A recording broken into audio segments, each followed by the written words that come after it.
Today we'll be doing pretty much a massive pedal board build, which will include actually, I guess you could consider this four pedal boards here.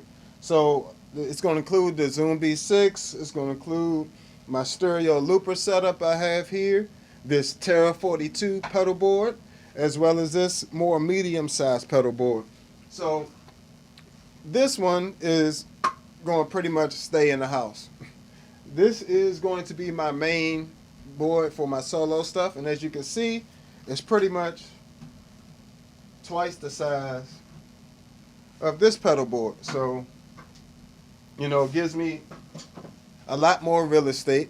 A few things that I'll be incorporating into the setup is MIDI as well as expression pedals. So I'll be including, this won't go on the pedal board, but I'll be including things like this.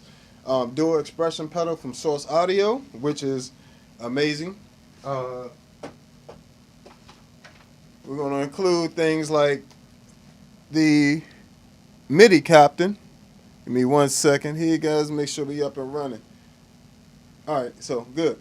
So including the MIDI captain, and what this allows me to do is to control quite a few pedals at once. I believe I'll have, let me see, I have the, just so we can see, I have the Line 6 HX1, that's running on MIDI, the Source Audio C4, the Zoom MS-70 CDR Plus, the MS-60B Plus, as well as the Hog 2. What else we got here that's going to be running MIDI? I think that's it. So, and we also have this little awesome device here, which allows this to communicate and with all the other devices. So this is kind of like the hub of everything. And conveniently, it runs on 9-volt battery. I mean, not even battery, 9-volt power supply, right? So these two allow me to pretty much have control of a bunch of different pedals, 8 out of this USB port, as well as I can chain together as many as I need to, or can possibly, through this one MIDI out port, which is a standard MIDI. But you can configure this thing to have all types of routing options for you. So this is something that's about 50 bucks. These run about 179, and they're great tools for people like myself that don't want to have to do as much tap dancing, during the show. So I'm planning on this. I like to start off just dry fitting everything, right? So I would ideally like to have this somewhere like this, sitting there. I'll probably have this underneath, probably something like this, like have it fit up under there. Then that way the MIDI ports are, or have it sit like this. Something I'll have to figure something out.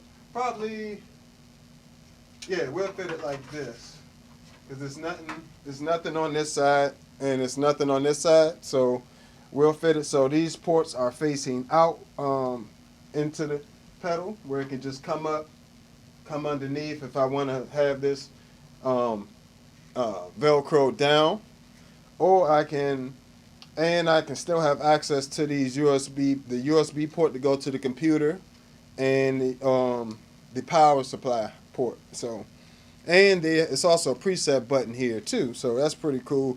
You can have different MIDI schemes set up on here, and you can just press that, and it'll change different routing stuff. So, but I'm not that complex into the setup of MIDI, so I'm pretty much just using this to get to some sounds very quickly, and pretty much going from there. But with MIDI, you can control lights. You can control, if you have like an iPad or something like that that has sheet music on it, you can be using it to change pages as the song is going along. But this actually allows you to record. Say you have a backing track, right?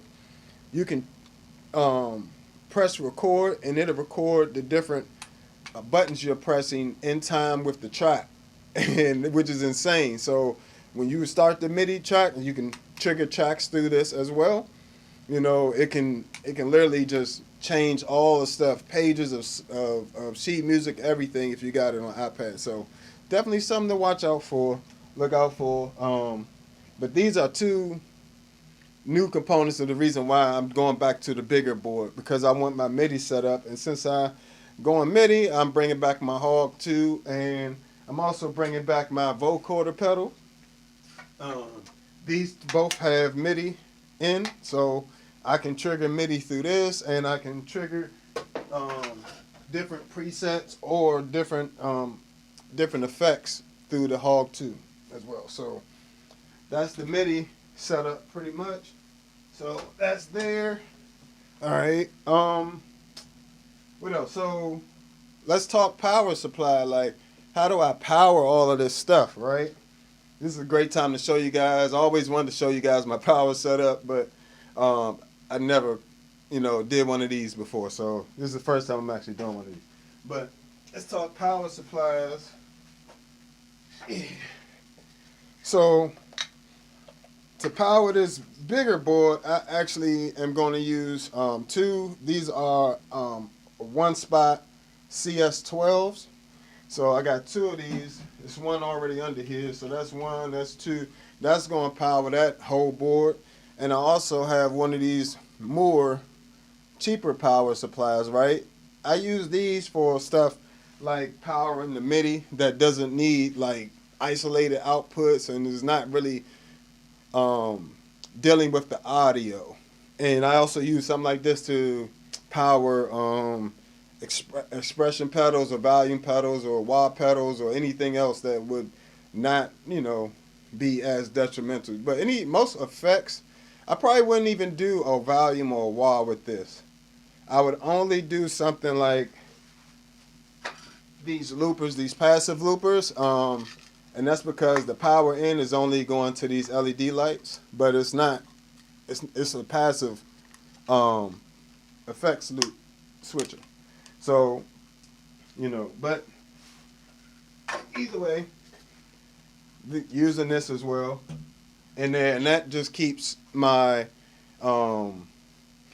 keeps these slots on here a little bit more free, because you don't, even though you got all these slots, you're not going to use all of these because you got two 18 volts, and I do have 18 volt pedals, but they're all preamps, and I'm not putting any analog preamps onto this bigger board. All my analog preamps are going down here because they're pretty much going to be staying home. The ToneX pedal here has replaced all them, see them analog joints back there, plus the preamps. I got all my amps in there as well.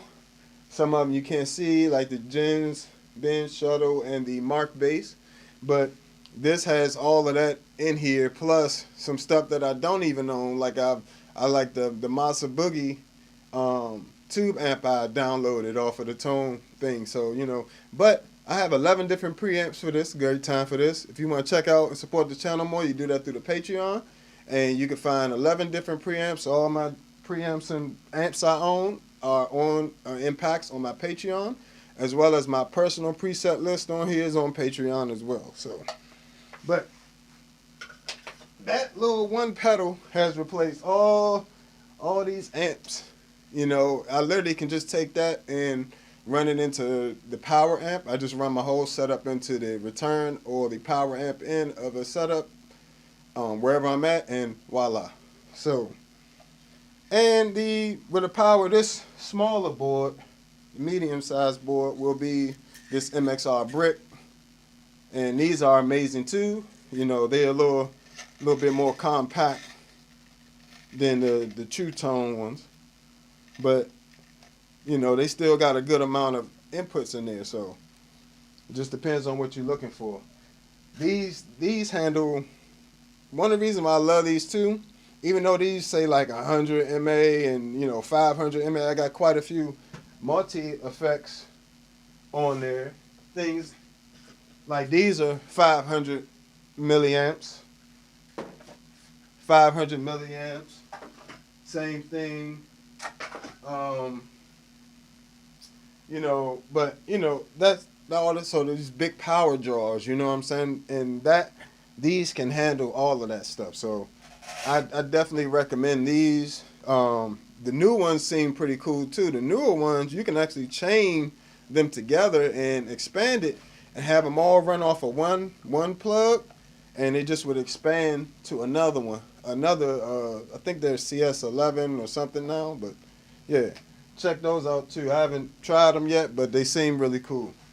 So let's start getting a dry fit here. I actually need to, let's see, I need to mount this. So this Terra 42 board I've had for a long time, and it has definitely served me very well, very well. So the goal is to have it like this, right? For me, I like to be able to just come in, plug in here. You know what I'm saying? I can just, the plug's gotta be somewhere that's fitted, like in this gap here. So I gotta get this one here.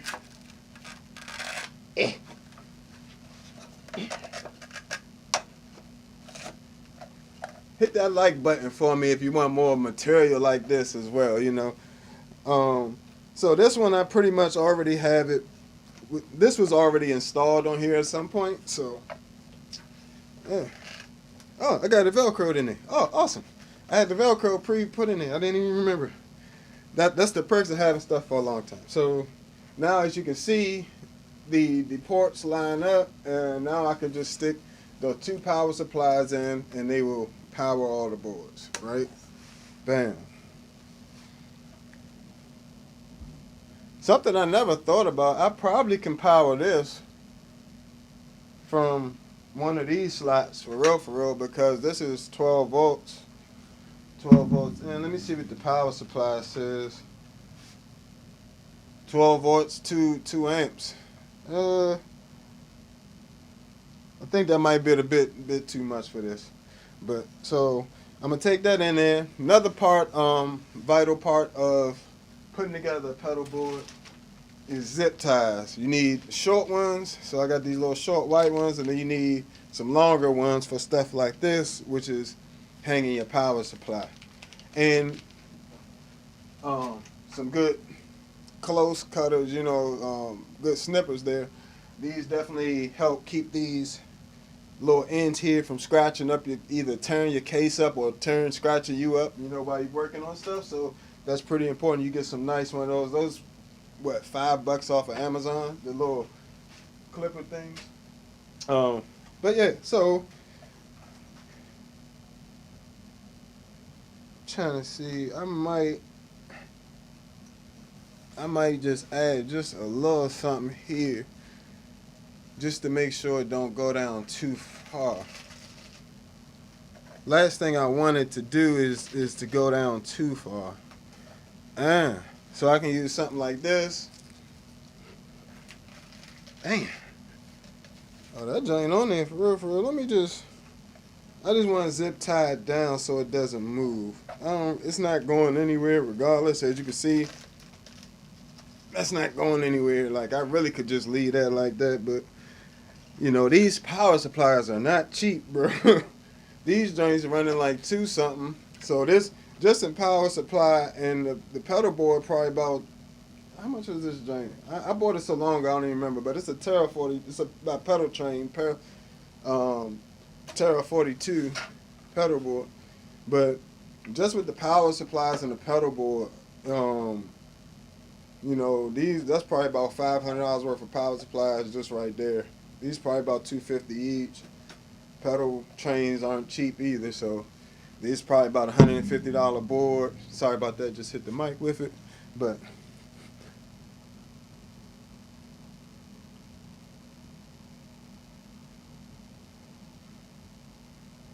okay, and make sure y'all feel free to comment as well. I'm sorry I didn't even remember to look at the comments just now. I'm sorry about that, guys. For those of you all that have been chatting already. Jason Music, let me see what you got.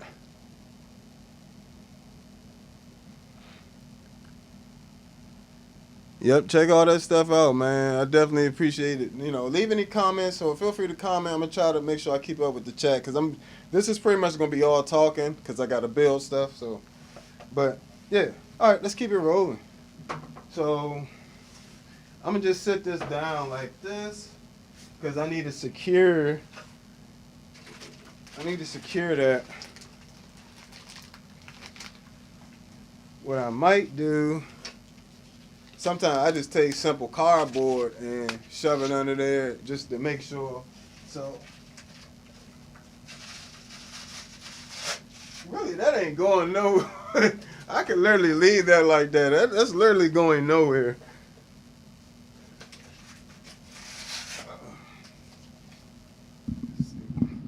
So, yeah, we'll put that. It's gonna be like this, right? But we want this, so we're gonna put that there, right? This the easy way of doing it. You know, if you don't want it to show, you can use a different piece, or you can trim the piece down a little more. I'm gonna try to get it so it doesn't show too much, but still does the purpose. So just gonna cut some cardboard here. This is a box I cut up. This ain't no, you ain't gotta buy this separate. This is a little free little tip here. Hit that like button for me, guys, as well, while you're hanging with me. I definitely appreciate you. So, bam, you see that's a little bit back up off of there. So now we'll take this and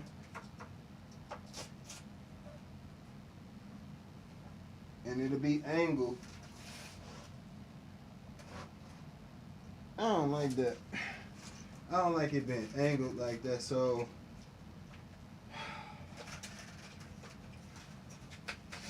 I'm gonna trim this down again. And this is just the process, guys. It's not an exact science type of thing as much as people try to make it seem. Like, I'm not even big on necessarily being the super neatest with it, because I take it apart, I put it together, you know. So, and yes, Jason, that the Ampeg SGT DI is a great standalone pedal. I mean, it's a great preamp in general. Definitely one of my favorites. He's referencing this joint. You know, that's actually the Ampeg BA210 right there, and that's one of my favorite amps as well. So between this and that amp head there, running both of these, I actually have both of them programmed in this ToneX one. And if you want to try out that amp head, you can on a Patreon. So this ToneX one, I'm thoroughly impressed with it. You know, I've seen a few guys control it with MIDI. I just can't figure it out myself. But once I do, you know, I'll let you guys know. But having amps and not having to take a whole bunch of these, like, look at the size difference on that. Like, in terms of pedalboard real estate, look how much different it is. Like, it's not only that, but it's not just this one, it's all of them. So, and when I say it sounds like pretty much identical, like, you'll be hard pressed to figure out which one is which. So, all right, let's see.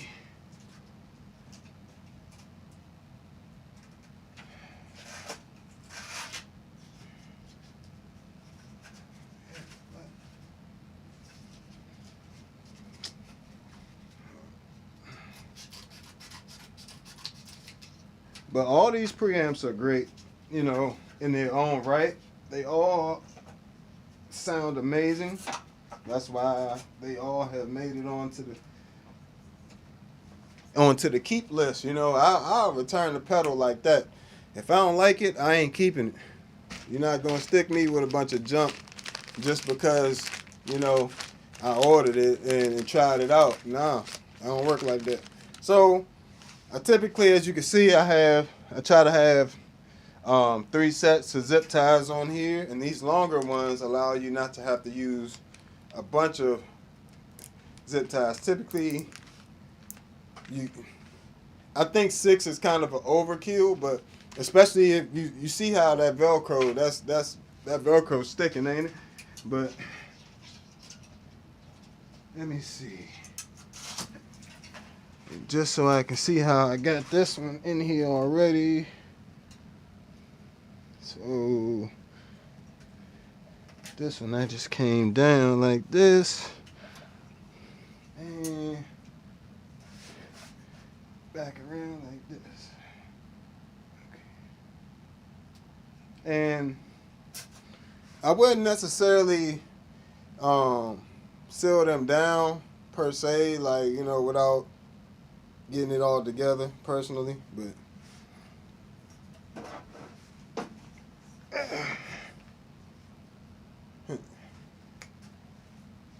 give me missing something. Hold on, guys. Give me 1 second. I'll be right back.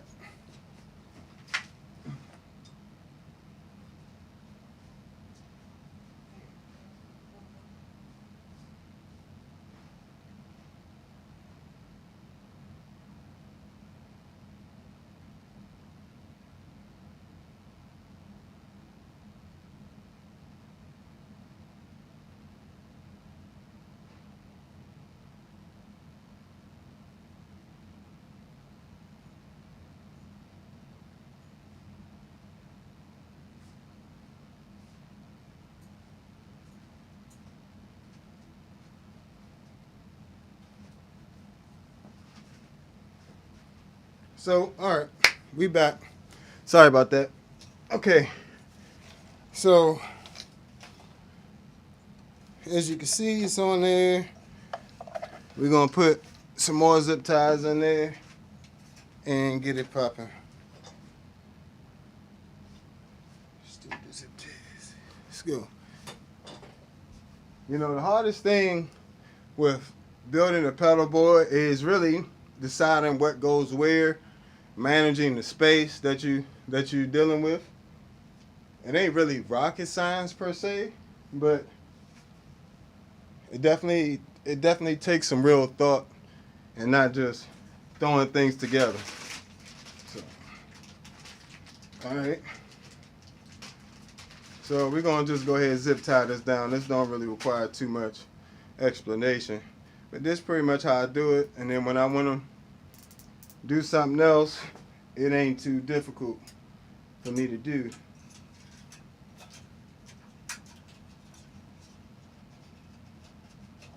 So I want that to stick there. Give me this.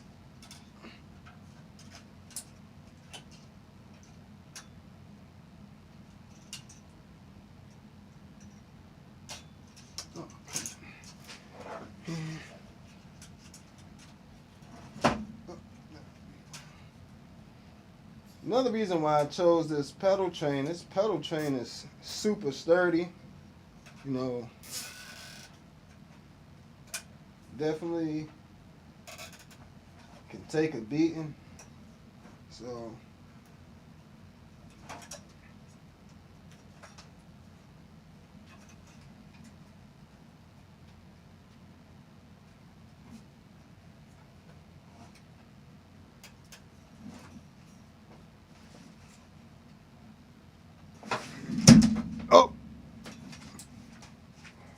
oh,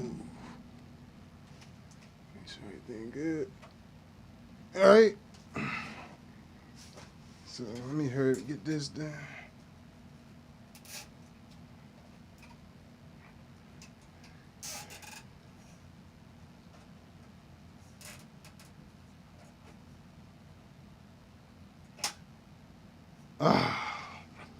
I hate when that happens. Be careful with the zip ties. You can overdo it and they'll break.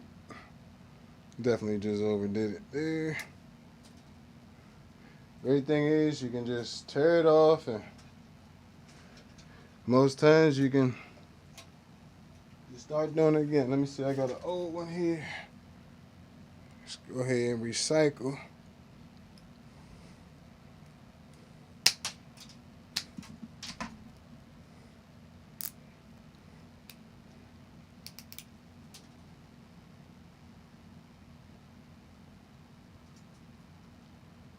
this on there.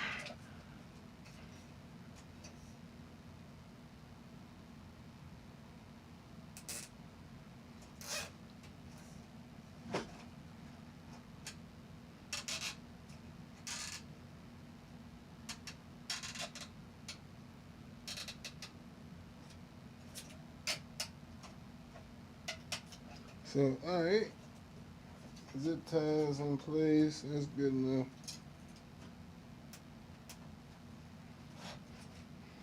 Alright, so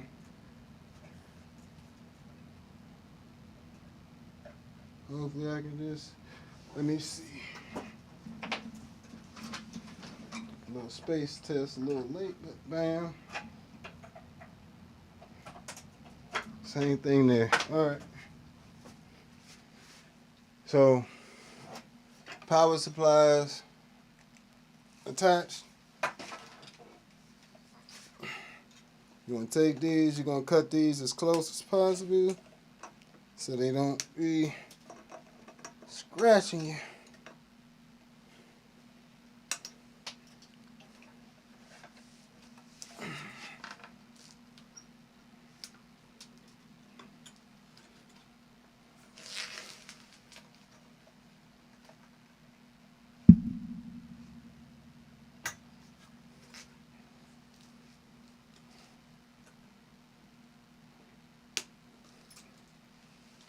All right.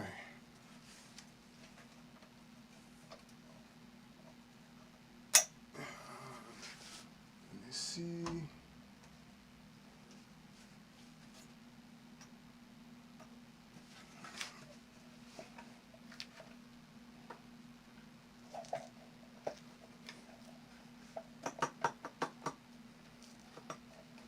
Slide this over.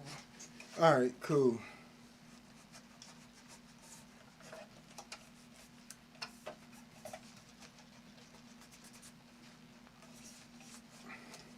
Cool.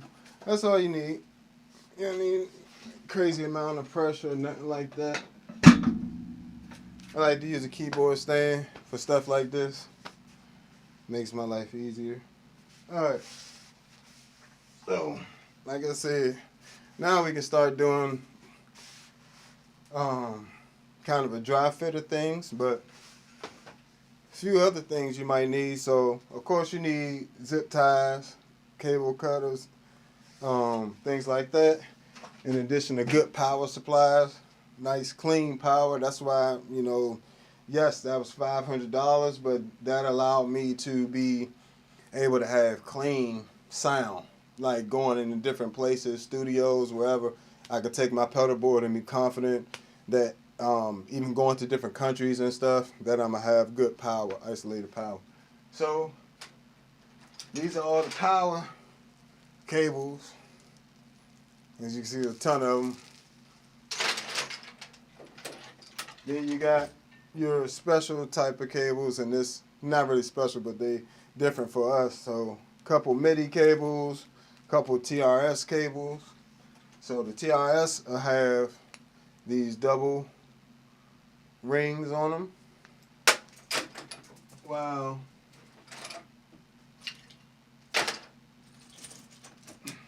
Regular one will just have the one ring. I don't know if you guys can see that, but yeah. And I also have a USB hub, because out of the MIDI, this goes and hooks into there, bam. So now I got USB MIDI, and I can have up to 8 USB MIDI devices with this, and unlimited amount that I can send MIDI messages through the MIDI out, and I can still send to the computer. So, wow, you need something like this along with the appropriate cables, USB cables for what you like. Got a couple right angle ones for the ones that for like pedals that might end up here. When I put them in the case, I don't want them to be sticking out like, say, like this one would be, but these pedals are going to be probably towards the middle part. So, all right, that's all the cables. Well, that's all the special cables.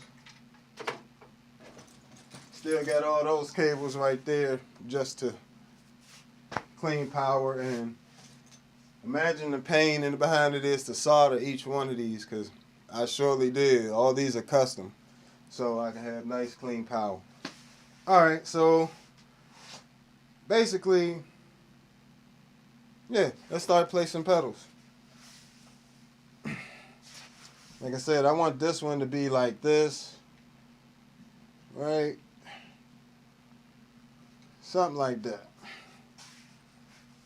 I know I want this vocoder pedal to be up in this corner. This is where this one typically lives.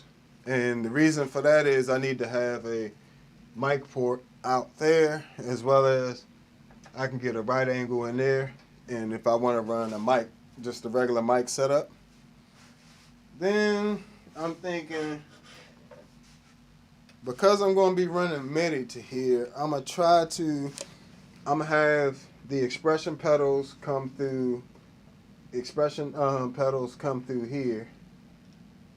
So this gives me 2 expression inputs, and that's another reason why this is going to be important, because it's going to control 2 effects at a time and allow me to, through this, have those control different things through different setups. So 1 minute that can be controlling say the Hog 2 and the vocoder pedal. Next minute it could be controlling the HX1, you know what I'm saying, and something else. That's the power of MIDI, versus if I connect the expression pedal directly, it's stuck pretty much with this effect. So the whole purpose of it is to have that MIDI make the setup more flexible. So, and quite frankly, fewer connections. I can have that one expression pedal and have it control different effects on the pedal board versus, you know. So I'm thinking I want that like somewhere like that. I don't know why I like to have the Hog 2 centered, but I do.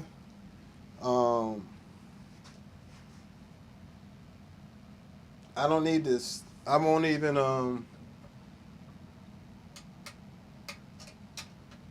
yeah, that should be fine. Alright, so some other things that I use that are unique, not really unique, but cost effective. Got these from Amazon. It's actually 3 of them. It's actually these 3. They're all made by T-Tone. They about $40 each, but they each have 3 separate effects loops that I can toggle in and out, and allowing me to take various pedals in and out of my pedal chain. So one of these is going to go on that pedal board down there, but these 2 are going to go up here, and I kind of want to have them thinking like that, you know what I'm saying? Just for the sake of how I look, you know, it just kind of look balling out. But have this separated into, I guess, octaves, cents, and probably filters. One of these loops is actually going to be this entire board. So this is where it's going to get complicated a little bit. So this effects loop is essentially, so say I'm going to put this on A. Essentially, effects A loop will come out of here, come into input here. I'll have 3 additional effects loops down here that I can just take them all, this entire pedal board out with one switch, and I can just unhook it relatively quickly when I'm just taking this board, and still have my switching capabilities on this other board down here when I need it. So basically, I'll come in here, effects, out of here, into here, effects, pedal board, out of there, into something else, into like probably start going into like my compressors and stuff, like the Empress, and get into my amp setup. So I might make one of these the B6 as well. I haven't decided yet. B6 is actually very clean, so it don't really affect my signal like that. So it definitely is great pedals. So, all right. We also got things like the deep freeze and the MXR layers. So similar pedals, different functions, kinda, you know. Similar pedals, different functions. So let's say this one's going, I want this closer to the beginning. And this one I want when I get to towards my ambient stuff. Okay. Let's start here. I know I want this plethora X1 at the end of this chain. So this pedal board will start mono and end up stereo. So I know I want all my stereo pedals something similar to this.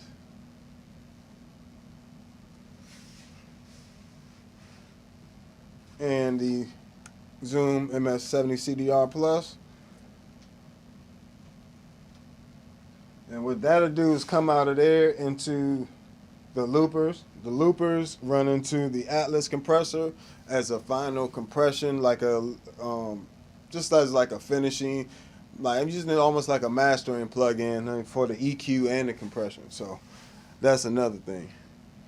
Hey, what's going on, Laurie? Appreciate you stopping by as usual. We just building pedal board today, a couple pedal boards rather. So, all right. I know I want this typically here. I like that there. Mind you, I'm gonna straighten them up, but I gotta get everything dry fitted, kind of see how. Because I'm trying to pretty much get all of these right here fitted onto this pedal board, as well as this is the controller for the memory for this. I have a lot of sound stored on here, but technically through MIDI I don't even have to have this. I can store 127 presets in here or something like that, they said. So but my stuff already in here, so it's gotta stay.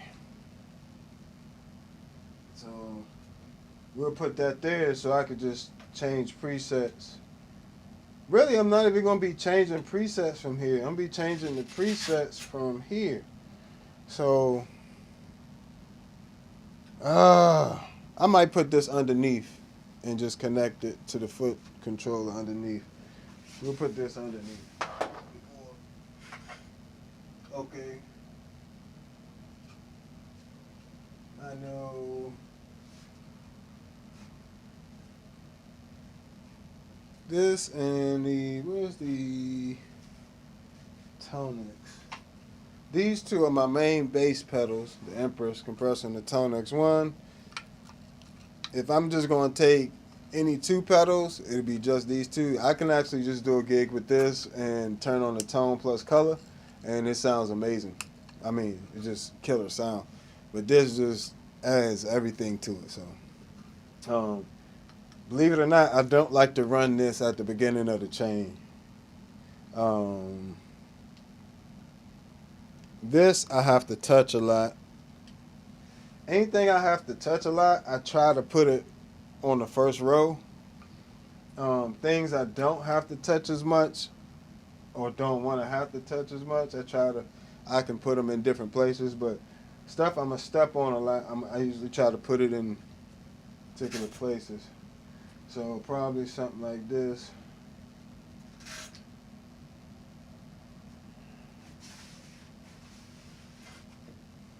And notice I don't necessarily build it all in sequence. I kind of just build it in whatever way it comes to me. See. Oh, I got these, this T-Tone loopers, these 3 looper things, $40 off of Amazon. Let me see. Let me see if I can grab a link real quick for those T-Tone loopers. And you guys can support the channel that way as well. I am an Amazon affiliate, so let me see. I can grab it up for you right now. And any of these other pedals you guys are interested in particular, just leave a comment. Just leave a comment and let me know. I'll try to. No, go back. Give me 1 second.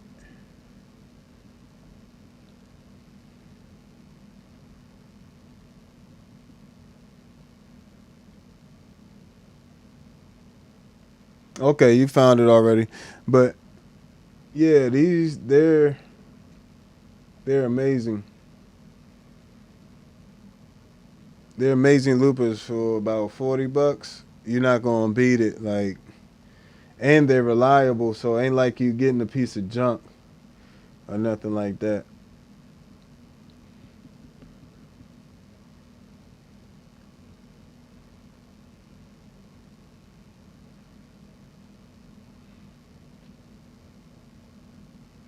So there it is, and that's the T-tone looper.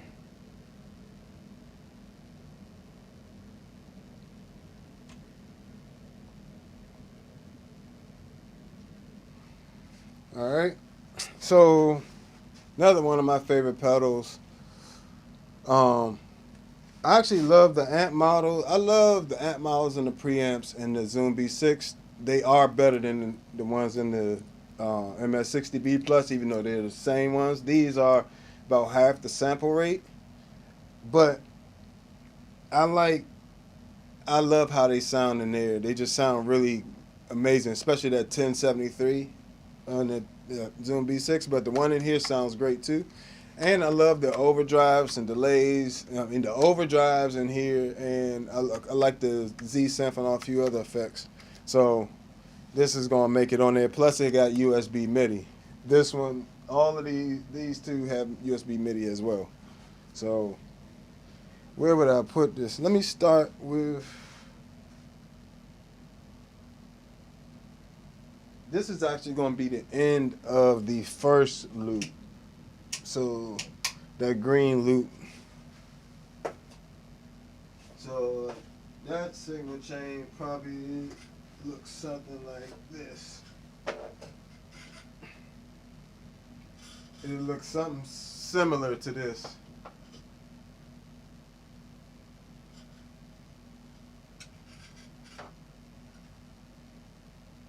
I'm going to use this Spectrum as a distortion, an additional distortion pedal, and I also can use it as USB MIDI as well. So USB MIDI for the C4 synth and the Zoom MS-60B Plus, and you know, this will be like my little drive, additional drives that I like on these pedals, and C4 synth will handle. I don't really use these filters outside of the synths that are built into the C4 synth, because these have pretty much the same filters and distortions in there as in here. But recently I have set up the distortions in here for like the Big Crusher drive, all that stuff here separately from this, and that's so I can use that in conjunction with things like the Poly Blue Octave. So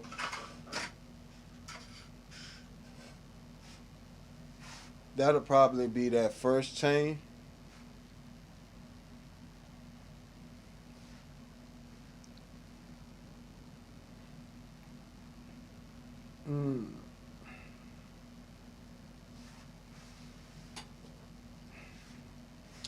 I need this in there somewhere. Doo, doo, doo.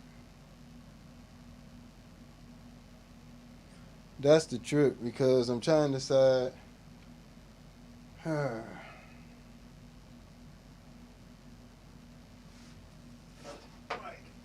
Try like that. These two.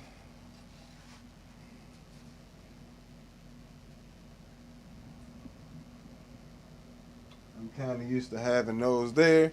And those are two of my favorite synth pedals, the Mel 9, the Key 9. I love this whole section here. The V256 vocoder is an amazing pedal, as well as the Rabbit sitar. So definitely all pedals worth checking out, even as a bassist. You know what I'm saying? So, like those in conjunction with the Hog 2 is ridiculous, just sickening. Um, what else we got here? Oh, I am still using a Zoom MS-50G Plus as well. This is doing like a Marshall sound, a Leslie sound that I like that I got programmed in here, as well as a couple like funk guitar sounds I use in conjunction with some octavers. So all that's in here, and this gets its own loop in one of these as well. So,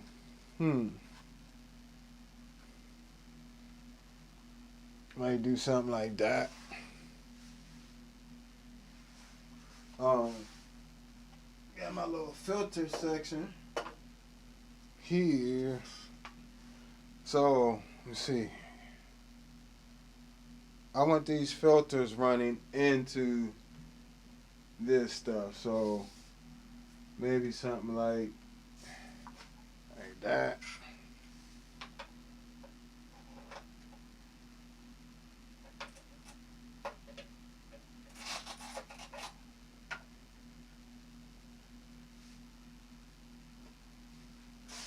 And that's voila, that's the filter section.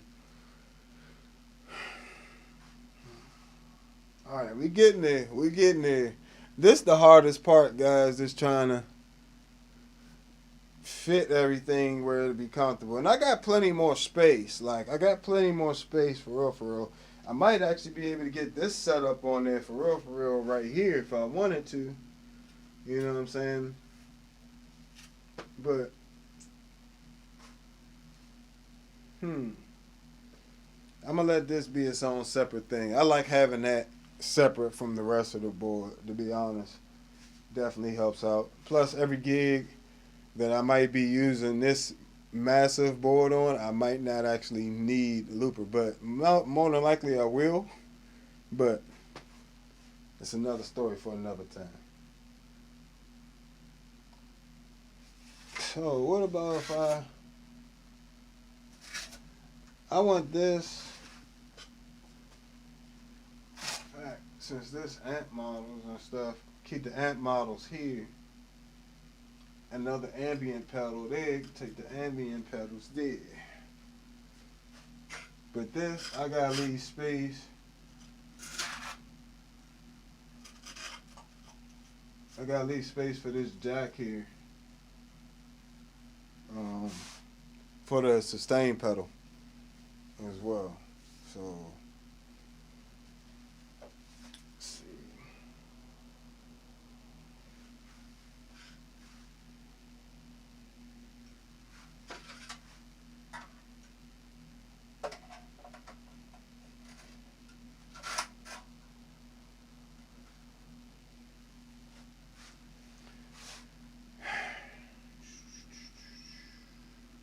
This needs to be further down as well. Let's see.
So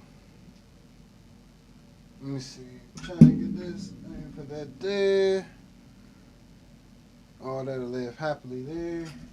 If you scoot this over.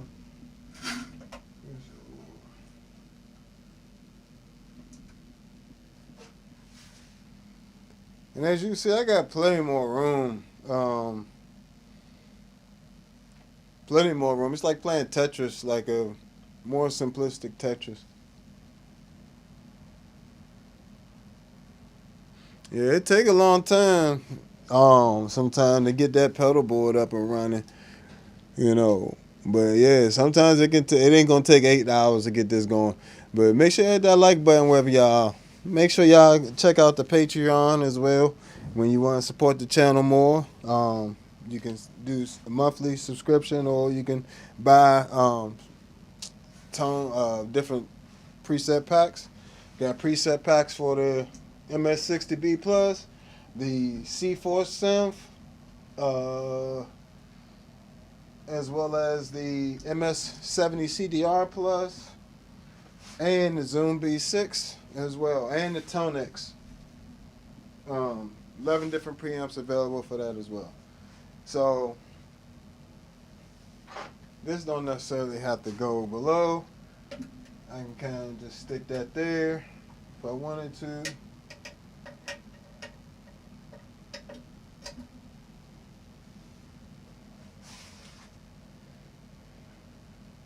So that'll be that board. Pretty much in a nutshell. I still got to go through and wire it up, but that's pretty much what it'll be in a nutshell. So I'll make sure I can have enough space to get a jack in and out of here. That's the only other thing. Because this is actually where I will be plugging directly into here. And then from here, it'll jump from here to here, come through OC5, MXR Polyblue, Deep Freeze, no, I need this here. I'm going to make this jump in between these two.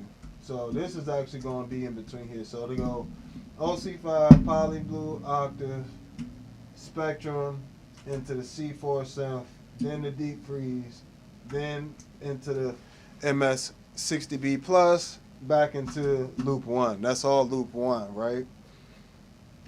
Loop 2, the red loop is going to be male 9, key 9, rabbit sitar to the vocoder, back into the looper. That's all one loop. So these 6 pedals are on one loop. These 4 pedals are on the second loop. So hopefully that's easy enough to follow so far. But the rest of these are going on this board down here. I just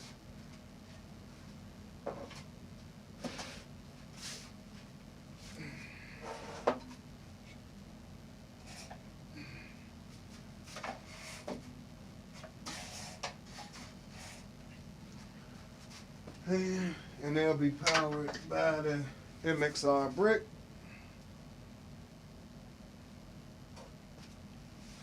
For real, I could get this expression pedal on here. Like, I could get it on here.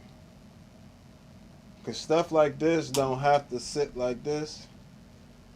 You know, I just like it to sit like that, but I could, because it's not something I have to use all the time, so I'm not worried about having to press it like that. I do want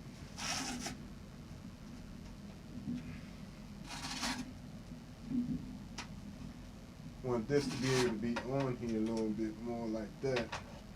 So I'll probably just scoot this over. Scoot that over like that. And I really could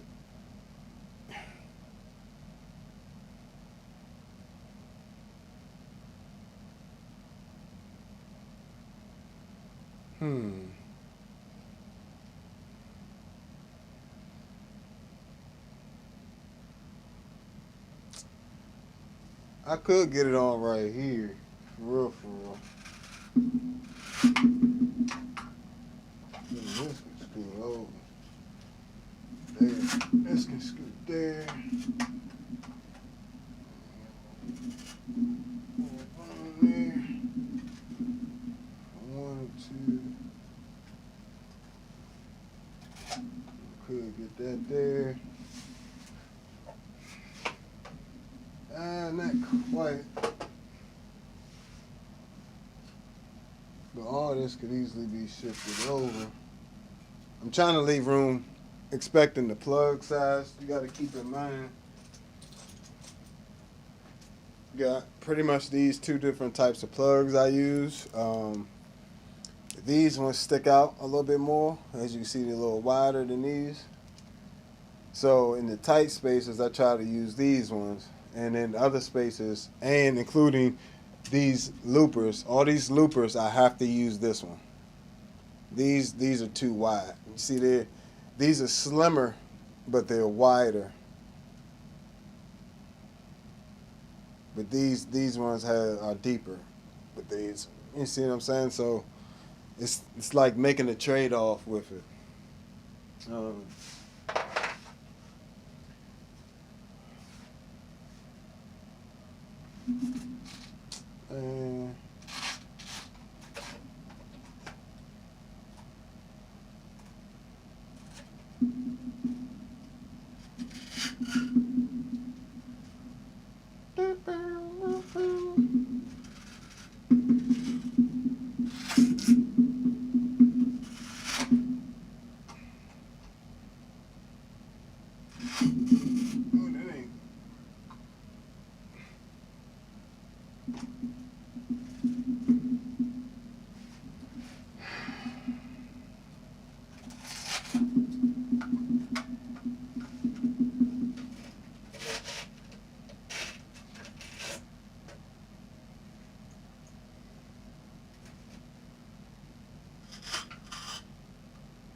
Voila. So Ian was able to fit the expression pedal on there as well. So this will pretty much be the expression pedal for all the rigs.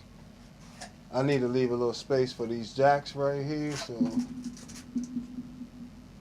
these two definitely gonna have to be a little closer. That should work out fine. We had that there, and the reason I want to be able to take this on and off as well. So, you know, I might have this stored here. I need this space for when I pack up and leave. Bam. I can just Velcro it down. Then if I want to use it, and I don't, like, I'm going to have it on its own power supply as well. That way, if I want to use it, I can take it. If I don't, I'll probably just leave it on the board. But say I'm working at the crib like now, I can take it off and have it sitting on the desk, you know what I'm saying? And that way I don't have to keep reaching over here to try to edit all this little stuff on this little screen, this little menu here. I ain't got the best eyes in the world, but, you know, I definitely try to, you know, see what's going on. So, all right. So I think that's pretty close. I think that's pretty close. For real, for real.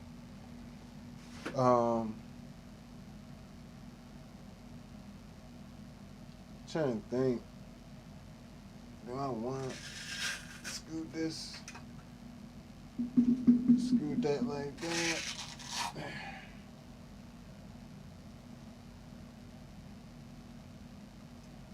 That.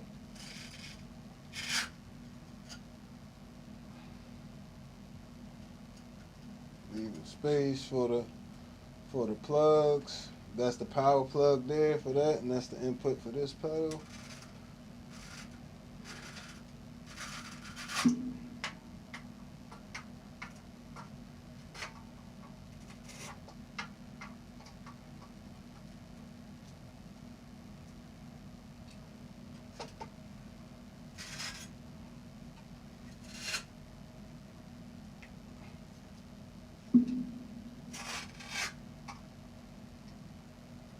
Damn. So I think that'll work. I don't like this.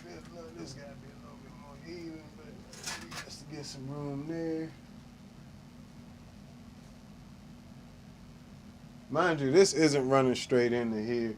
And actually, I could live with switching these. Just so it doesn't get confusing for me. So, okay, let's go over this whole thing again. Just so everybody's caught up. So, we got the two loopers, right? They're going to divide up the pedal board for me, so I don't have to have all this stuff in there. And we're also going to be incorporating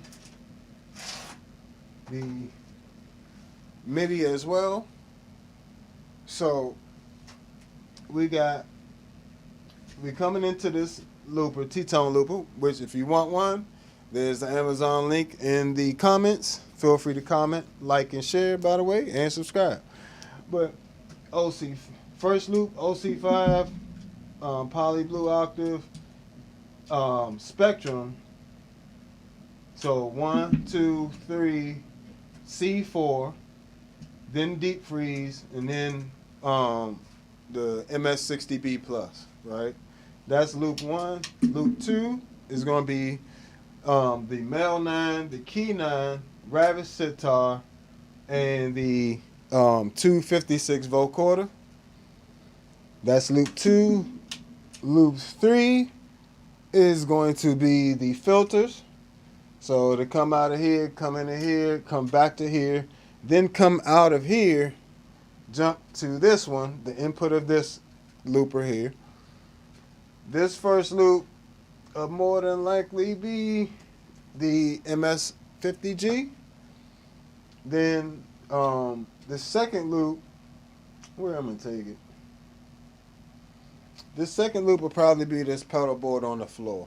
It's just, I'm going to use it as a patch in to the effects loop here. And then this last loop probably would just be open at the moment, because once I come out of here, I'm going into the Empress, the ToneX. So it's going to come out of here, compressor, ToneX, MXR layers, Zoom MS-60B CDR Plus, the Line 6 HX1, and into the Plethora X1. So, all right. And, you know, when I say come out of here, I mean it'll come out of here, come down here to the input of this. This first loop will be, I'll probably have it actually come down into the Spectrum. Have it come down into the Spectrum. Then into the input of here. Have that. This first loop be the Magellan, because this doesn't have bypass. This doesn't have bypass. This Magellan preamp. So have that be first loop, and then the second loop will be these two preamps.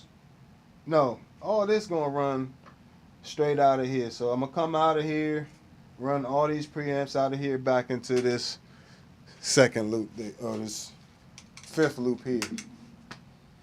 And what that allows me to do is to have my preamps pretty much right here. And if I want to run another loop, I could run the B6 into this third loop, something like that, because I use these preamps with the IRs in the Zoom B6. I like the analog preamps with the IRs personally. That's when I get the best results.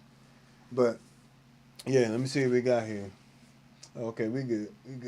Feel free to comment. Let me know how you feel. What we got going on here. All right, cool. Let's go. So, power concerns. Well, let's get this bottom board mapped out here a little bit. So,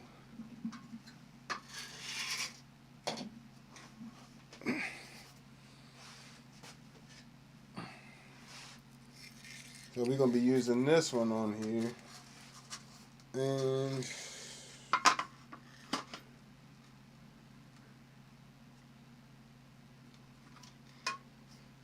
The main concern with this one isn't going to be the plug. The power plug is going to be making sure we have access to all the ports. So I have to have this so it's kind of like raised up just enough to where it has enough to grip onto, but it can't go down too far into the crevice there. So let's see.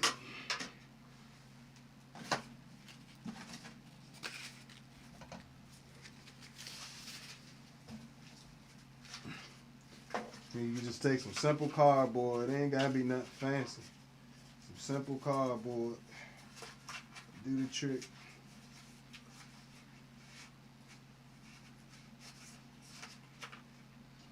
Which I might have to grab some more of. Oh, I got a few scraps here. Let's see.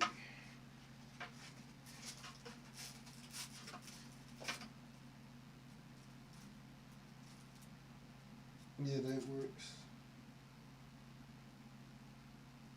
Yeah, that works. So, we had it on this cardboard right there. Got these zip ties left over from the last build. So, alright.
Now we just gotta tighten them down.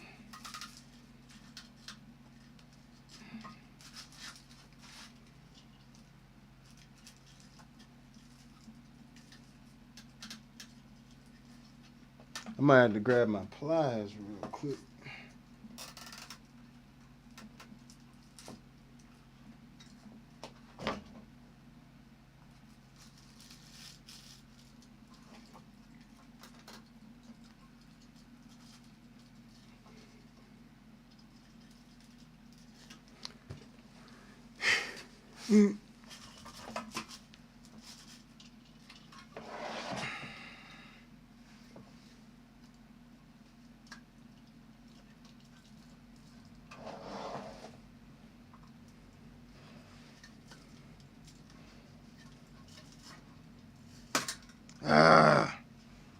Hate that. Zip tie broke on me.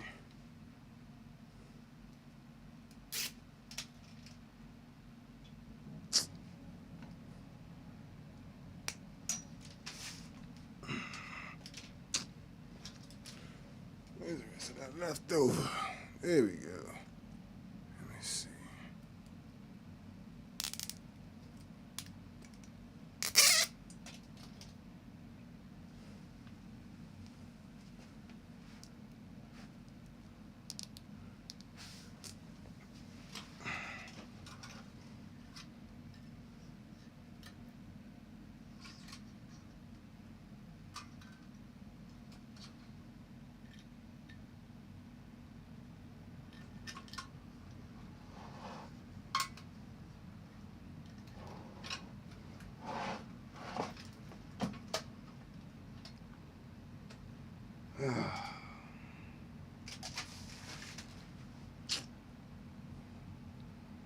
Yeah, forget it. Scissors.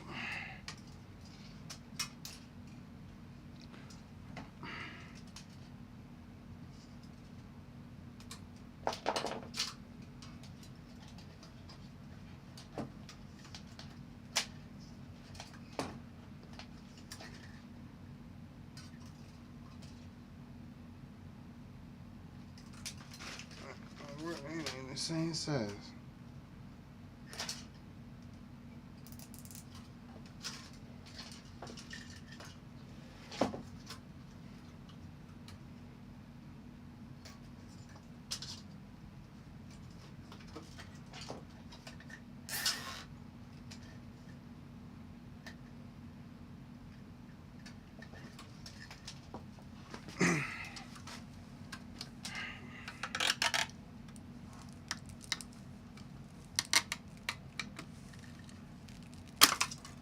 I don't know why these zip ties are so fragile today. Like I ain't. Trust me, I know I'm strong. I ain't that strong. It's sheesh. I ain't hardly even tugging on it like that. Look at this breaking real fragile today. I don't understand.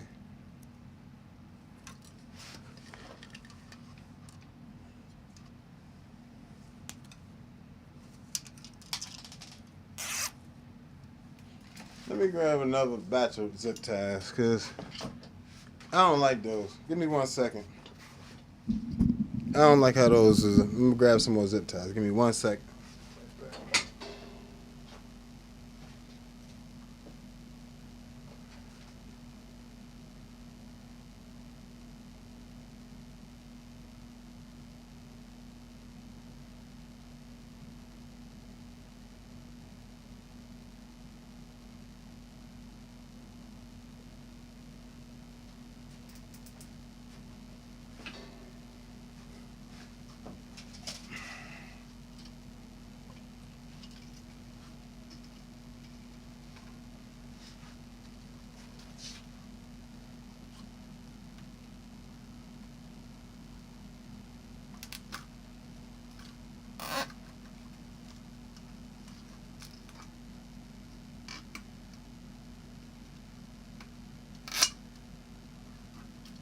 What the heck? Ah.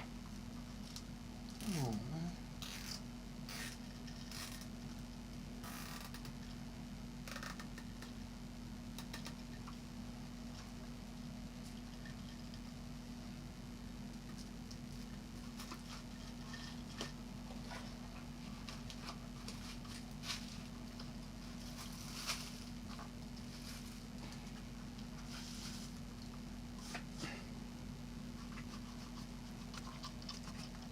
All right, I think that should be fine. Just put these really not blocking ports.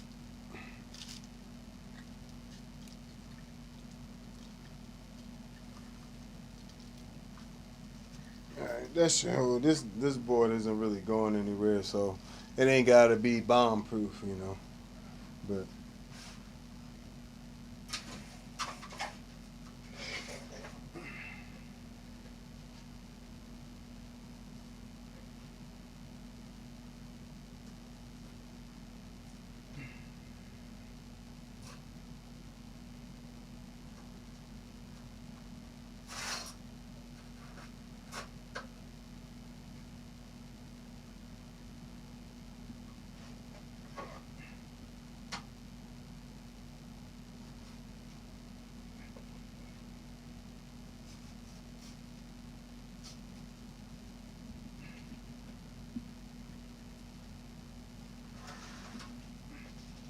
the bottom board I'm not really too particular about at the moment, just because it's not going anywhere. You know, it's not really a priority that has to be super organized or anything like that. So let's see what we got going on here. Make sure y'all hit that like button wherever y'all are. I appreciate y'all hanging out with me. See, we getting there. It take a while to get there sometimes. And, you know, on top of that, I got to explain things, so. But, so far, hold on 1 second. So far, we mapped out where we want the pedals to go. Of course, the bottom board has a lot less going on than this board. But if I want to keep my analog filter section and Of course, we got going to stereo and all that stuff. Because once we come out of here, like I said, we have all those different loops there. That's most of the pedal board.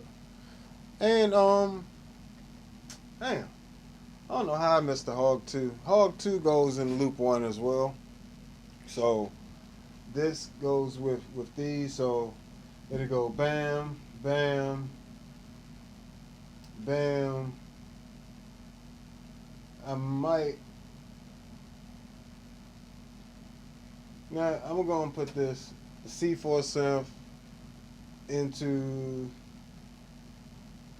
I might just go from here to here to here, and then there. So C4 synth, Hog 2, Deep 3, C4 synth. But once I come out of here, I'm gonna come into here. Empress compressor to ToneX 1.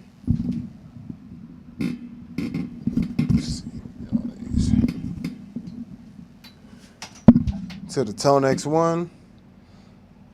ToneX 1 run into layers. Oh, I forgot. Yeah, that's going there. Okay, I'll explain it.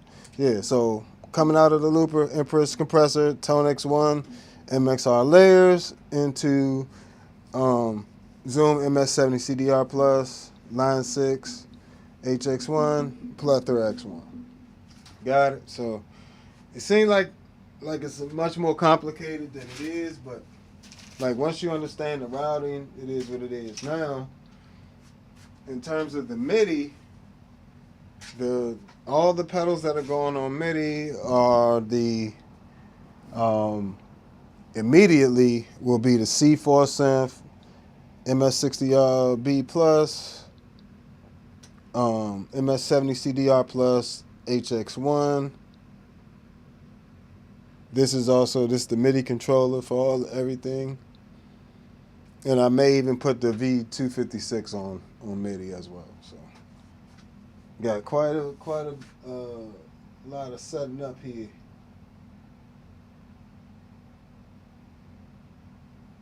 So also, this is a great time to hit that like button if you haven't already. Feel free to invite a friend. Feel free to invite a friend to come and hang out as well.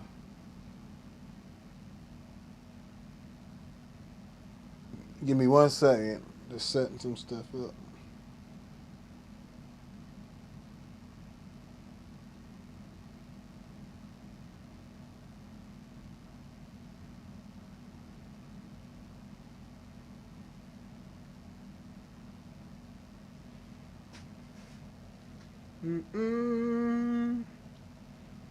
So, while I'm doing this, next up is going to be, I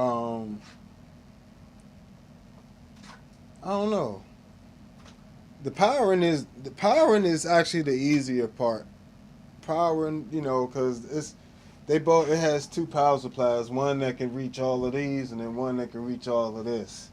So the powering is not really a problem, and it doesn't have to be done in a specific order. The audio cables is where we're going to be spending quite a bit of time getting things set up, And give me 1 second, just posting these things.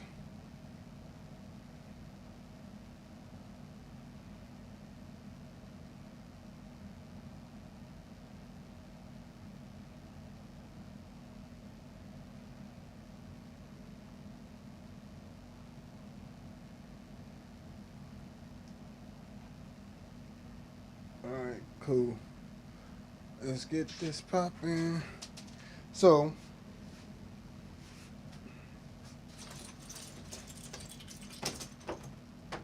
we got all types of lengths of cable here.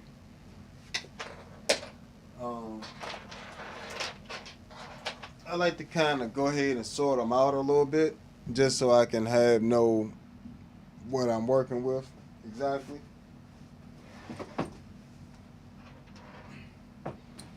Mind you, none of these are they're not exact lengths. They're all custom lengths I've done for different cabling with these same pedals and different variations. But this is going to be my solo rig. Like when I got solo gigs, this is what I'll be taking.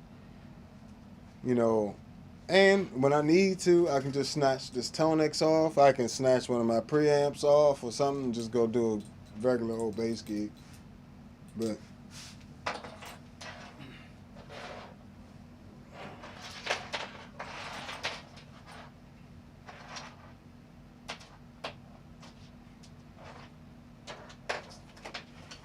alright, so we'll do small, medium, large, extra large. Alright, just like the clothes. That's how I'm gonna set it.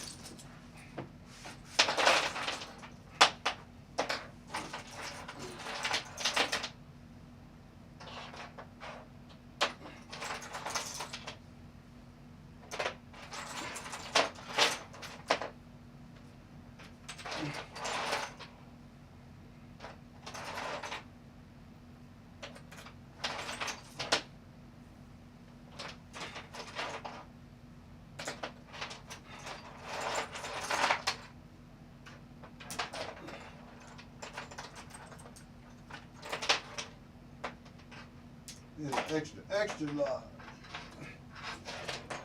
We'll just put that in that large tile.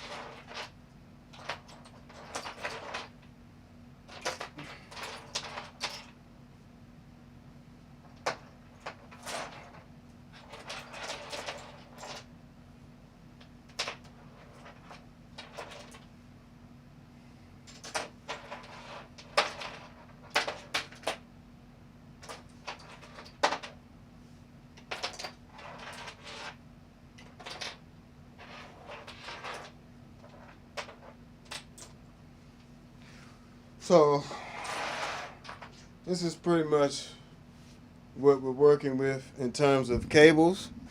We got you know, these as you can see, I don't use too many short ones.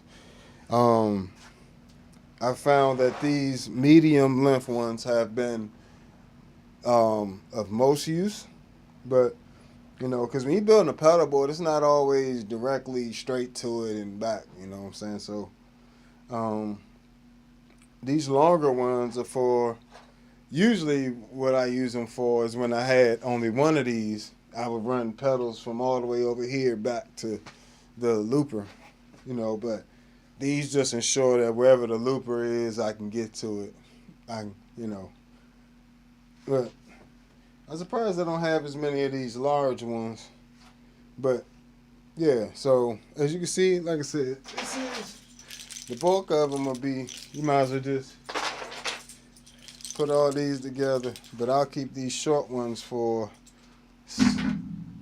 specific things in a minute here. So I need a cable that will run for a longer one. What I said I wanted to do, here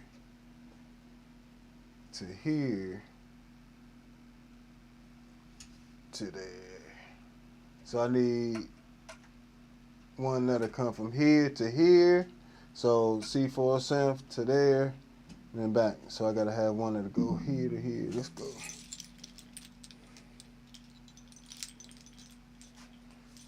You see, this is where something like this, a little too short. So this pile may not work for that. Something like this, we might be able to swing that. So, bam. So top row is the send, bottom row is the return. This is where you come in, and this is where you go out. And, you know, so whatever you plug in here, If none of these loops are engaged, it goes straight, just bypass all of these, go straight out of here. It's like just straight through. So, but let's put this down there. Now, and notice I'm not really pressing them down yet. I'm just, you know, touching them lightly pretty much. Or just sitting them down gently, because this is not always exactly where they're going to end up. I might even want to do, I'm going to go ahead and do the power first. And I'm going to tell you why I'm going to do the power first. Just because the power stuff is just immediate. So, but that connection to there is going to be fine. But let's see what we got. The other thing is you gotta separate these two. These are all different lengths as well. So let me put those medium ones.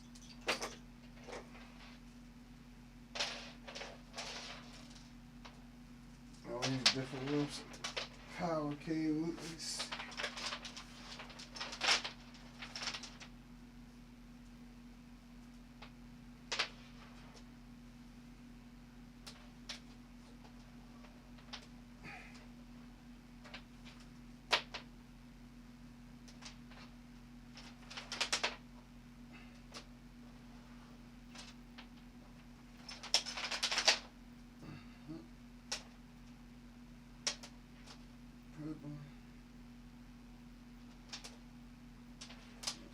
These same size. Yep. These go here.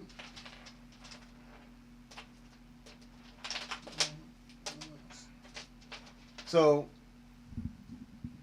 right now I'm just separating the power cables into 3 different categories at the moment. It's really 4 because these yellow ones are pretty short. Let's see. This little adapter here is for that Eden pedal.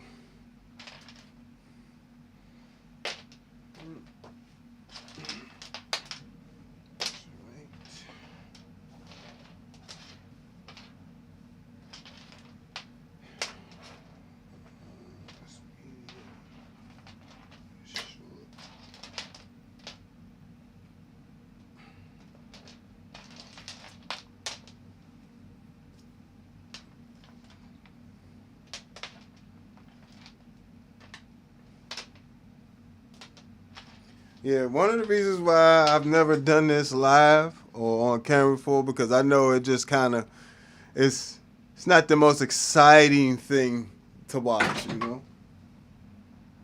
Oh, no. Not with the microphone fall. So I pushed the chair into the microphone.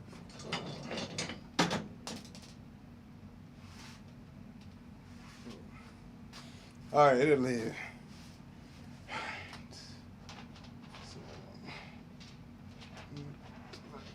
Let's do it this way.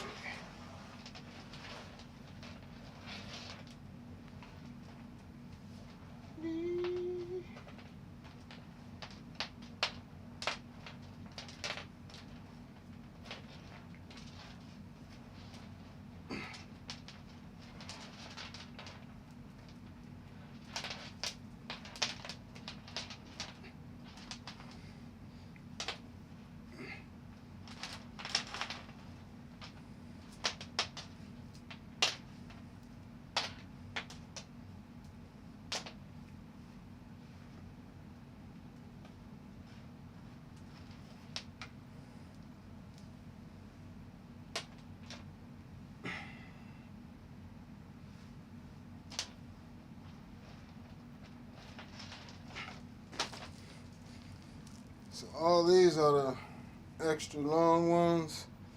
See, it's more of these than it is the other ones. Fortunately, you know, It doesn't matter how long this wire is, really. We just got to make sure we can deal with the excess, you know, with zip ties and things like that. So,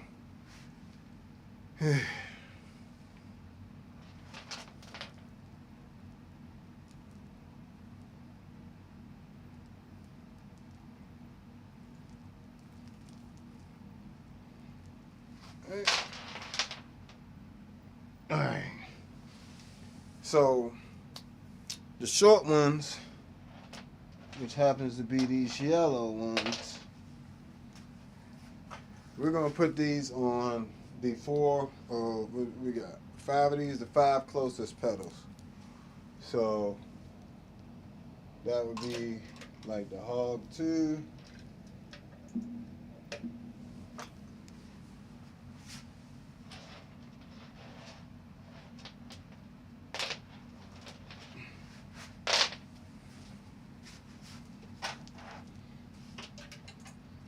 Key 9. The Key 9. Where's this thing? MS-60B. And we can send this down this way. Same thing with this one. Just send it down the same exact way. Send that down underneath like that. Send this one over here. And same. Sorry about that. Same thing right there. So all these, both of these are going to go this way into this little alley. And they should be able to be right there at the plug. Yep. Right there at the plug.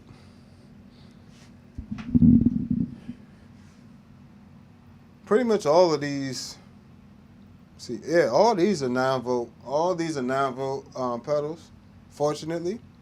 All my 18-volt and 12-volt, all that stuff is down here in the pedal amp section. The preamp, analog preamp section of the board.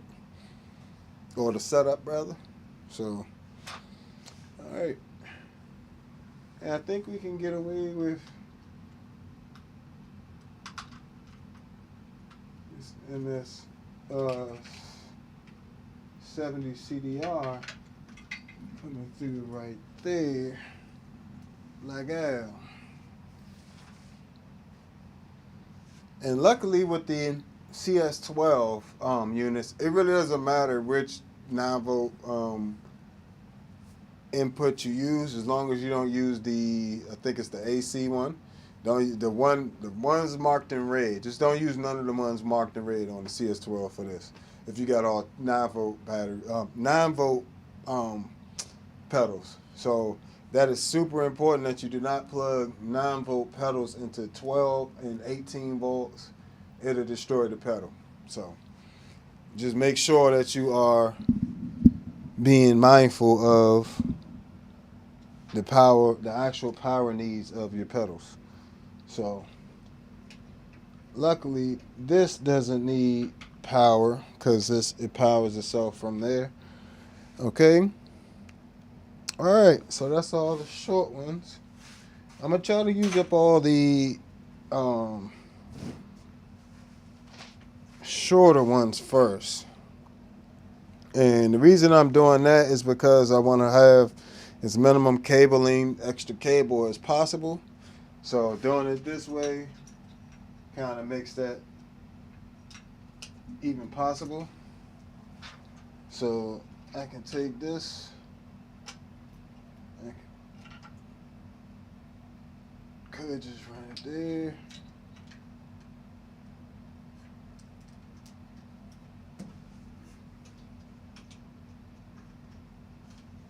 Run it there.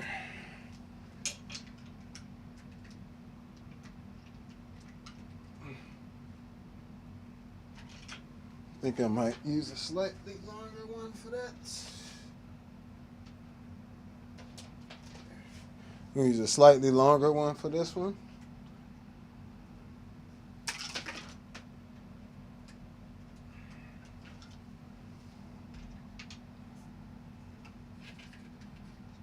just gonna bring it straight down. And the reason I'm running it into the board rather than around the board, around the back here, is just because a lot of this, eventually I'm gonna try to move these pedals down a little bit. That way this isn't even sticking out. This is like flush with the back of it. So even this, I'm going to end up moving down some. You know, I may scoot this and this down some so I can get these down a bit. But I want it to be flush like it is here. It's like it's flush with the back of the board. That way when I throw it in the case, it's not getting jammed up. And I'm probably going to move this over. If I have enough room, I would like to have this. Well, this doesn't matter because this is coming off anyway. So like this is where I'll be going out of the board stereo. So until I get like a canvas, I'm probably gonna get a canvas stereo DI. Run that. This will run into this canvas, which will probably be right here underneath. I'll worry about that then. But or I might just put the canvas here or something. You know, I'll figure it out. But all right.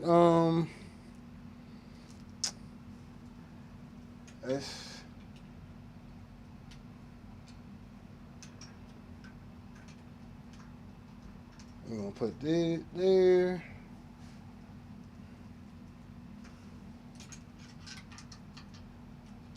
Oh, this needs to come down. One reason I love the rail type of pedal boards as well. I don't have now those solid more platform ones. Those just like a solid piece of metal. I like these ones where I could just immediately run my power supply like straight down. Yes, you know, this limits to where I can adjust things sometimes. You know, but at the same time, it'll definitely allow you to hide some cabling really well with minimum effort.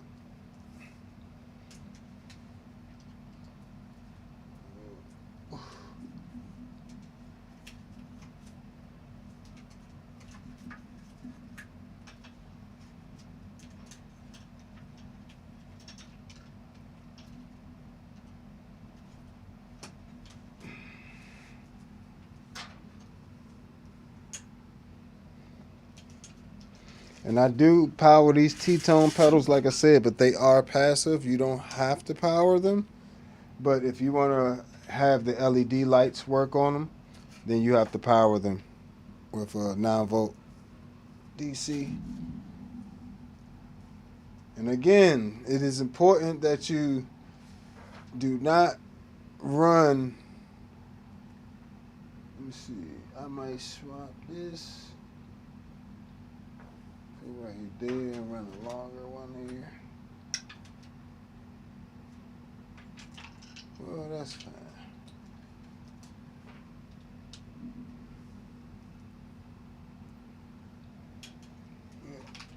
Pay attention to which plugs where you're plugging them into. You do not want to fry your pedal plugging it into the wrong power supply.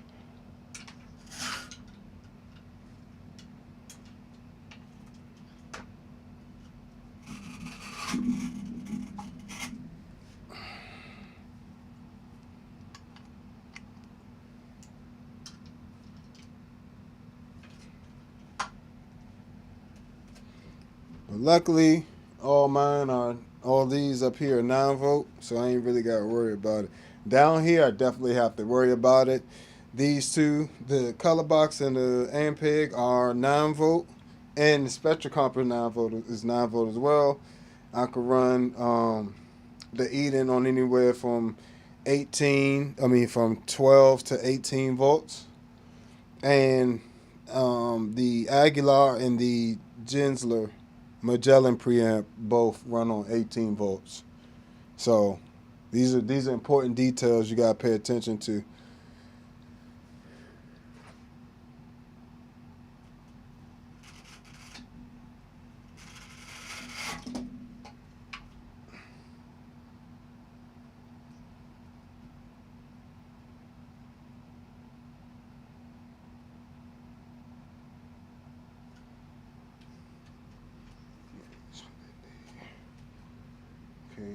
Power, power, power, power, power, power.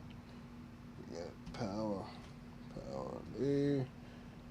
Separate power supply. Let's get the rest of these. I'm gonna save this one for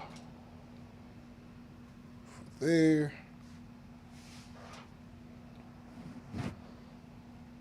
Okay.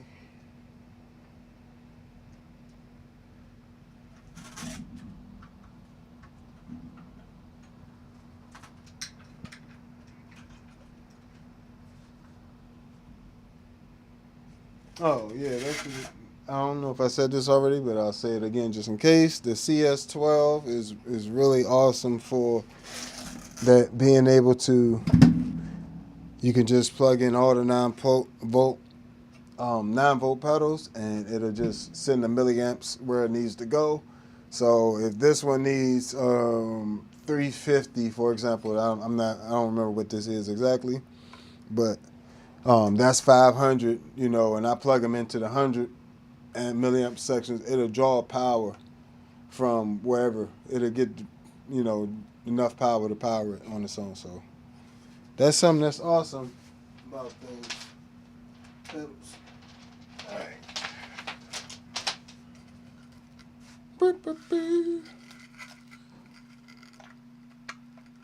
Use up all the short one.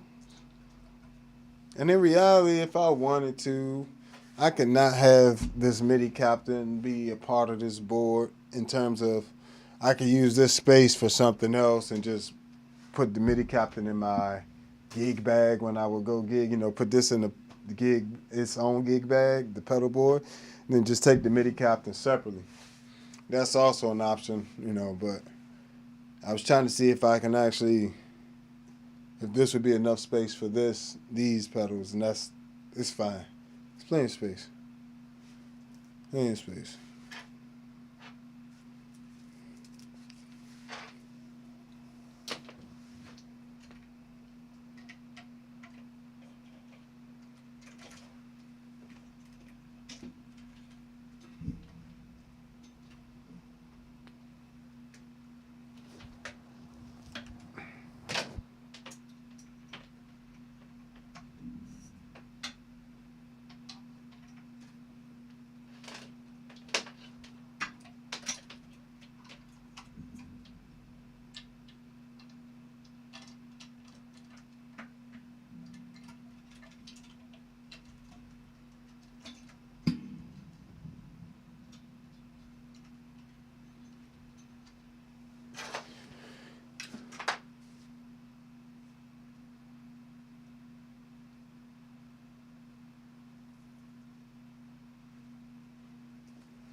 All right, so we almost powered up here, and we haven't even plugged anything in. The other part is simple. You just start plugging it into the thing. Just don't plug it into any of the red ones for this particular.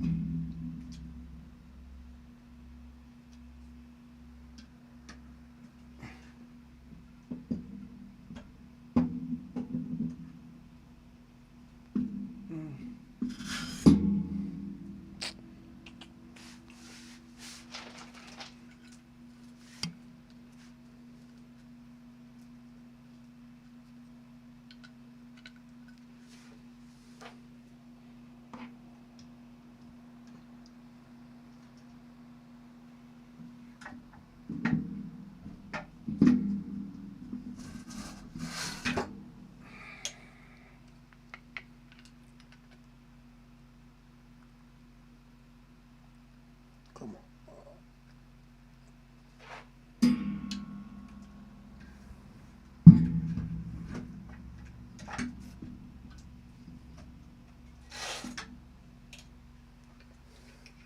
See what I was saying about, you got to leave space for the plugs. You got to leave that much space for whatever it is that you're trying to use.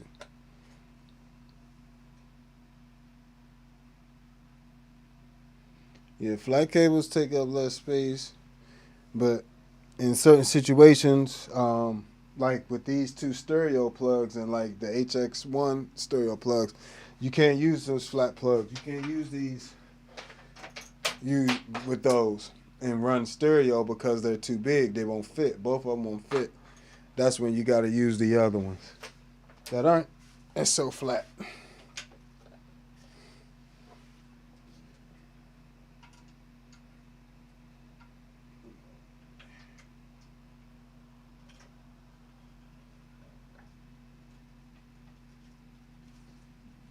Just barely enough room right there, boy. Barely, just barely. Just barely enough room. And what we got? I think we almost powered up here. Up top, at least. Still got to go back. Grab below.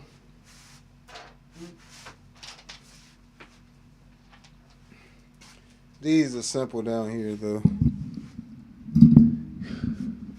These are simple.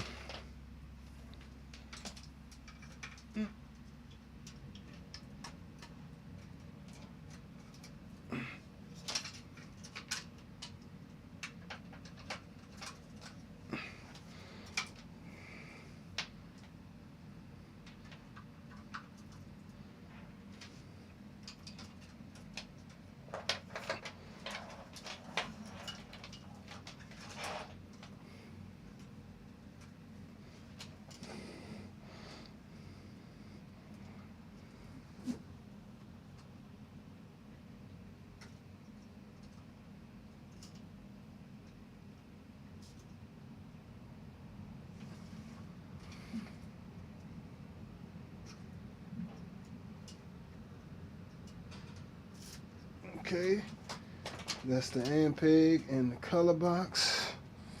And let's wire up this Eden, which has reversed the opposite polarity of the rest of them, and it using anywhere from 12 to 18 volts. I would prefer to run it on 18 volts, really, but I don't think I have 3 slots for 18 volts. So I'll probably run it on 15. Run it on 15 volts. And that just gives you better headroom than the 12.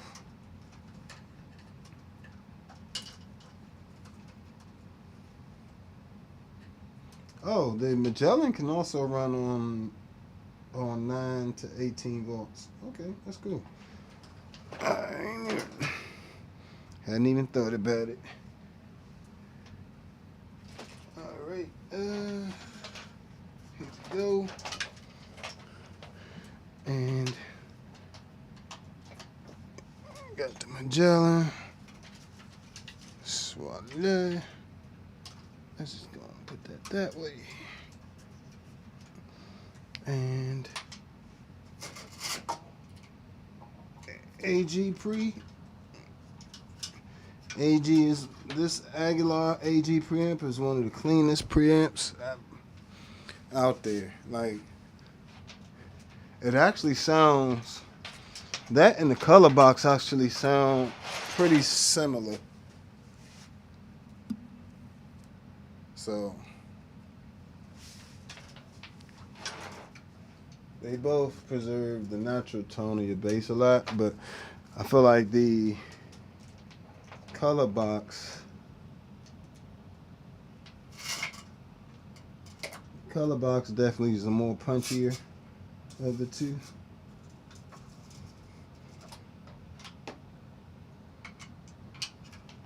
But the Aguilar one is like, it feels like your actual bass tone just enhanced. Like, if that makes sense. I know that's like, that's what all of them do, but not all of them, not necessarily.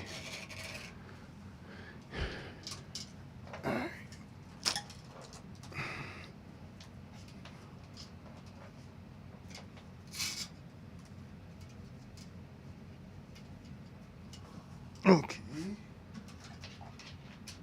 Put this red one. So we're gonna run that on 15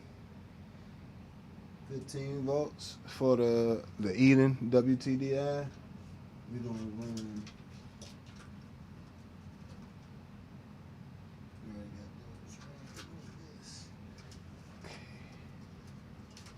Like I said, you just want to make sure you do not get these mixed up. This is running on 18 volts.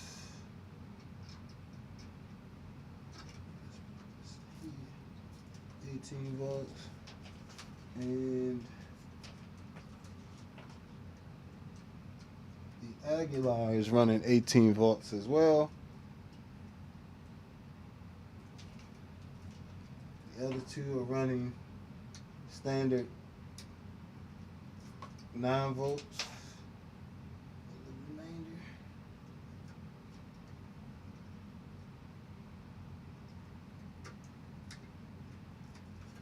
All right, so that's the bottom board, all powered up. So if you made it this far, I definitely appreciate you. Hit that like button, subscribe. If you want to support the channel more, you want more stuff like this, let me know in the comments. Feel free to ask questions in the comments, as well as if you want to support the channel more and grab some of my presets for these different pedals, for the Zoom pedals or the ToneX 1, or and that's including the Zoom B6, you know, but and the C4 synth pack, got 47 synths, bass synths for that. Check all that stuff out. It definitely will help you out and help the channel out. So, all right, so that's the bottom board wired up. Whew. That's why I don't normally do this on camera, because it's a lot of work. You just have to do it one time, like with really no break. And we already been at this like an hour and 50-something minutes.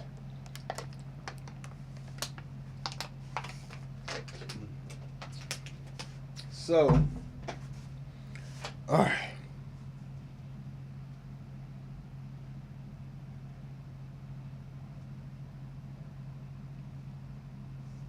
Here we go.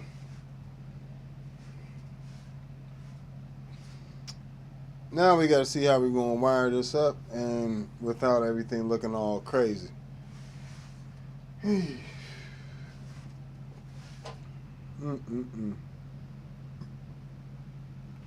I really might just move this over here.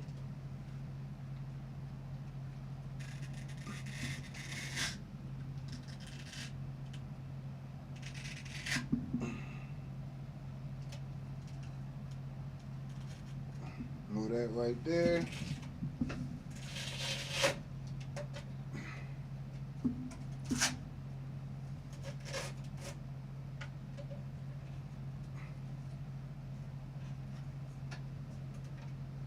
Something similar to that. Okay. All right. Let's go. So now I gotta go under here and wire everything up under here. So, all right. So again, all these are 9 volt pedals. Let's see, these are all. See how much I care about y'all doing this on camera. All right. Let's see.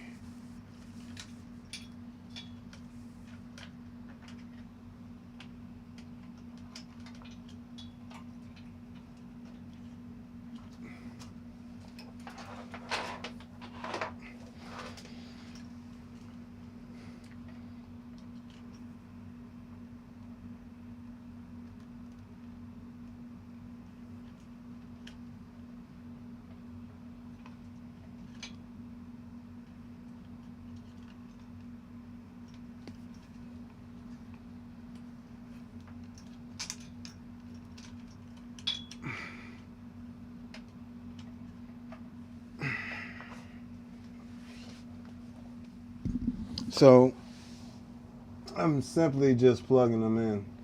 It's not really too much to see, but matter of fact, I'm about to just do it this way because that's really annoying. Appreciate all the love y'all showing me on the different platforms: Instagram, Facebook, Twitch, YouTube. Hit the like button wherever you at. Let me make sure he's just down just enough not to go nowhere. All right, cool.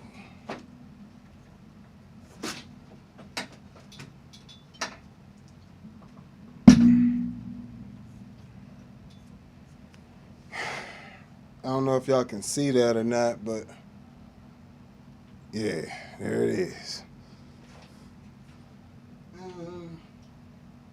Underneath the hood.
Right. So that's the left side of the board hooked up. Let me see which one of these constricts this one.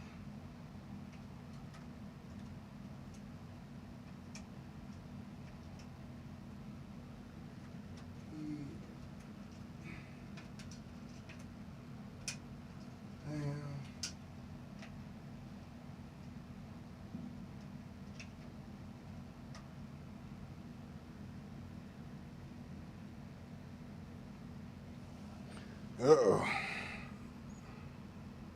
Looks like we might have to put more on that more than we want to. Stuff like these filters, the MXR bass filter and the so this one and this one, the baseballs, they don't really care as much power wise compared to some of the other pedals.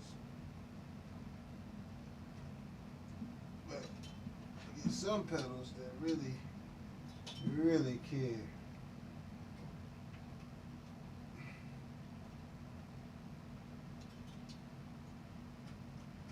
So I'm gonna take this off of there. I'm also gonna take this.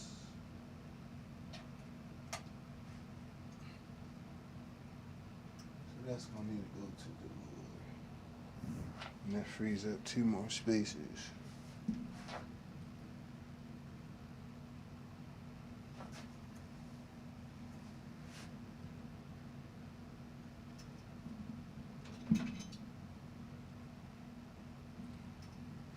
Oh, this doesn't need to go on there either. So that'll free up the space. So now this can go here, here. Got 2 more extra spaces on that now.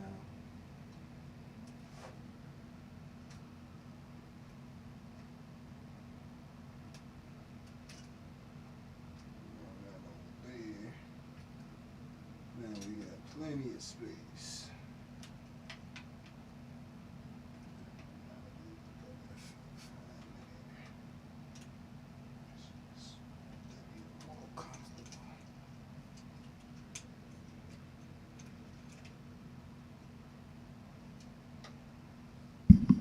So I'm just organizing this power supplies.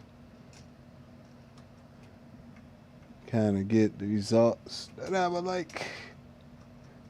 That's why I said I like to have this little Moore one. Not the most expensive, but works. And no, it's not really isolated outputs either. So what's this?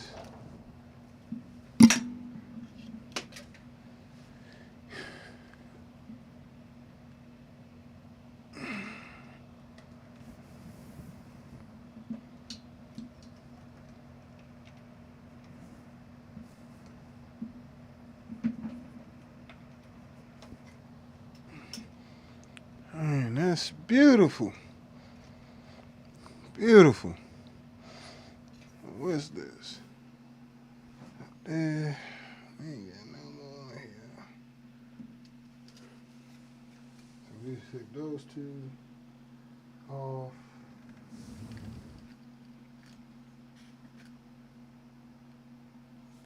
I think this deep freeze would be just fine on the Moore, personally.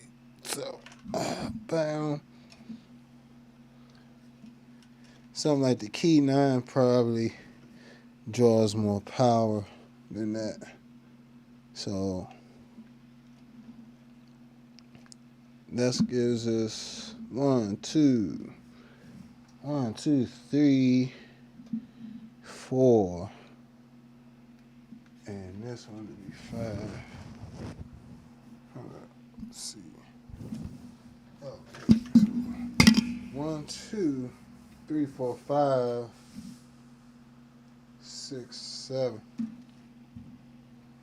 Yep, we got 8 outputs on here. That's why I love this little joint. I don't even need to use all of them, but I need 6 out of the 8. That's good enough. That's amazing. I love this little pedal. How did I have this fitted on here? I think I had it like this.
And see, I just got it fixed under the board. It actually mostly being held in place by friction, for real.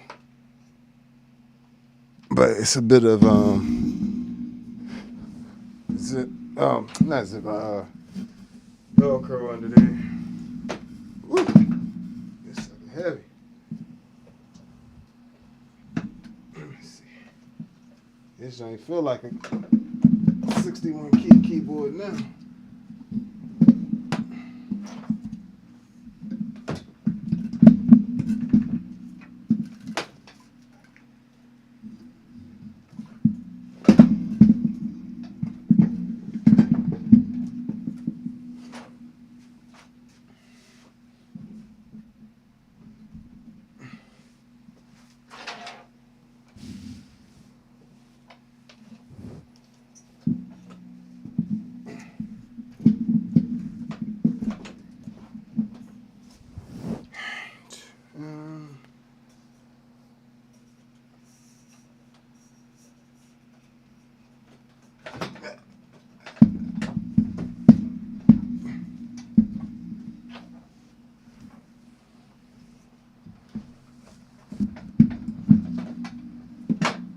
There we go.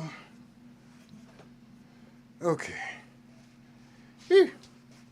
So, as you can see, it's quite a bit of work just trying to get everything wired up and going. But when you do, it's satisfying. So this entire board is going to be ran off of 3 power supplies, the 2 CS12s, along with, oh, genius, along with the Moore power supply. And like I said, the Moore one, I'm not expecting like complete isolation, but the stuff I have on there isn't stuff that are really mind being on there per se. So, or stuff I'm particularly super worried about, you know, particularly creating extra noise. So, all right. So, let's. Move this over.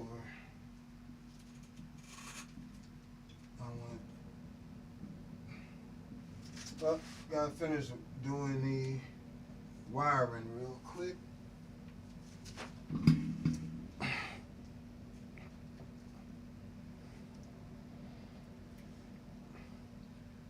So I need some really long ones.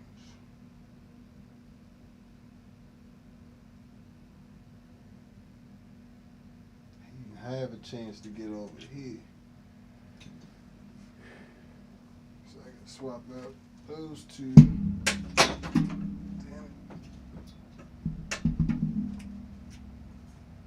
it. No, that's just literally the bottom of the pedal board, so nothing crazy being damaged there or nothing.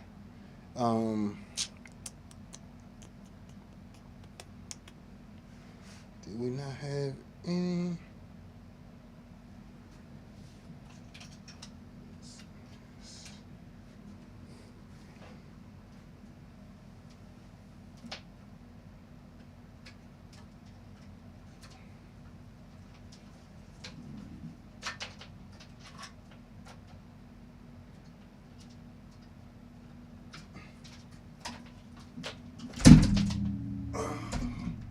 Sorry about that, guys.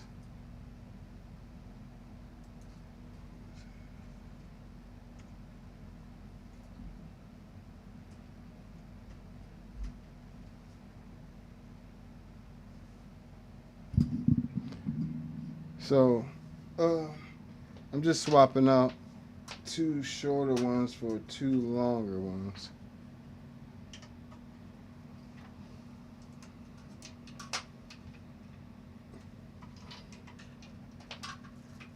Since this board is already right here,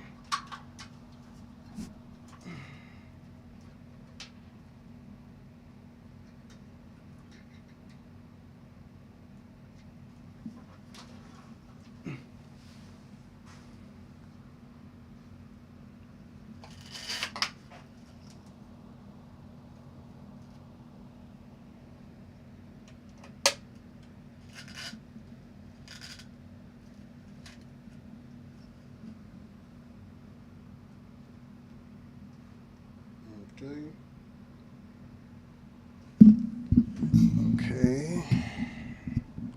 Let's see what we got popping here. Just maybe.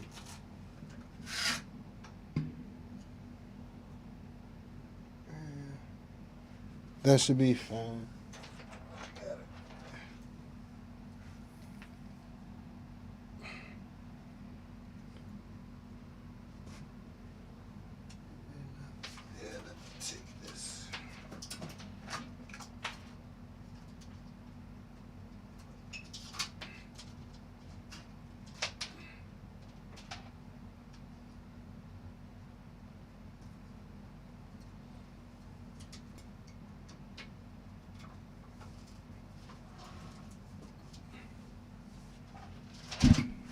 Sorry about that. Okay.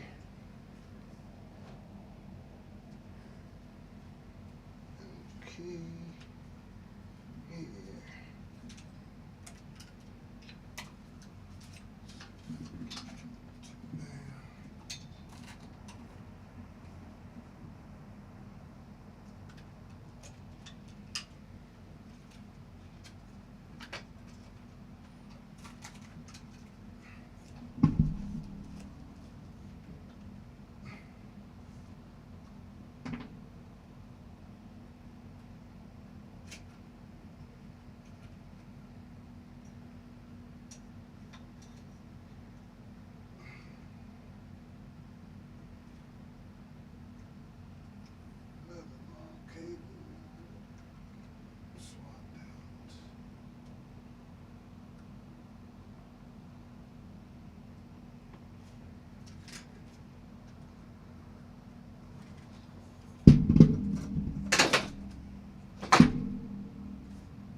Let's go.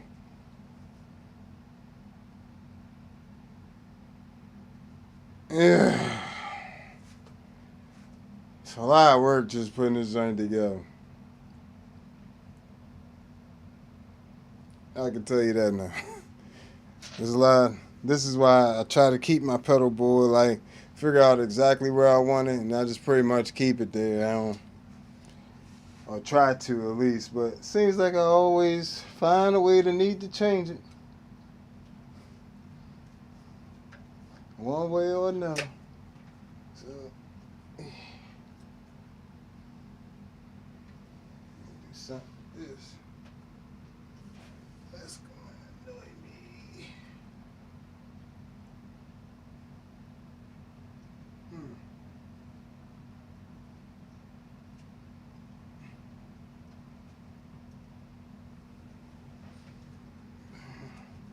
So, now we at the audio wiring stage of it. You know, give me 1 second.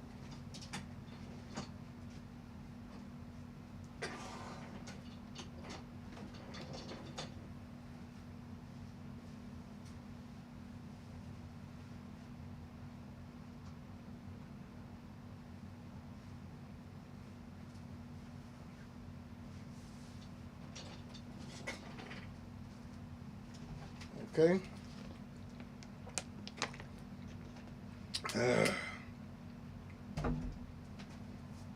Cool. Okay, we got long cables.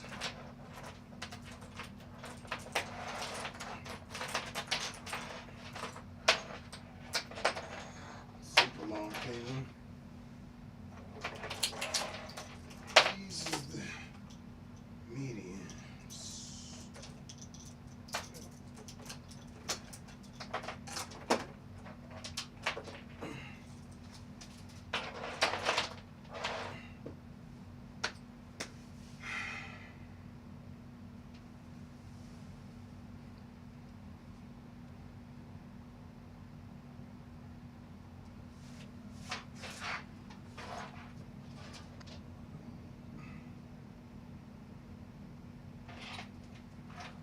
Trying to decide if I'm gonna tidy up these power cables first, or get these together.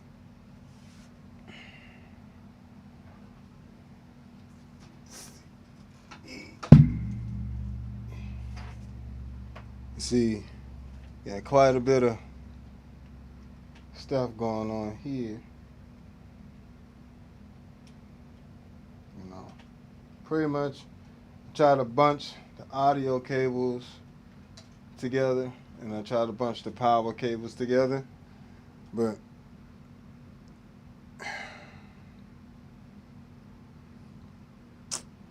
let me see something.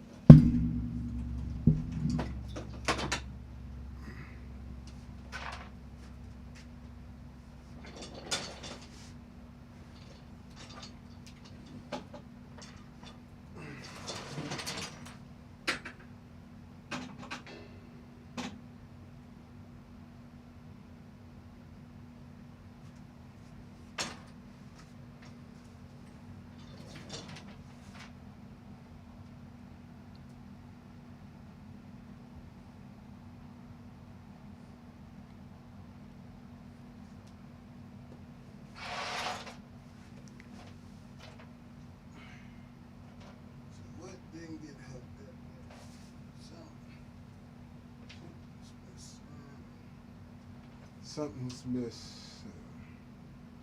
This one.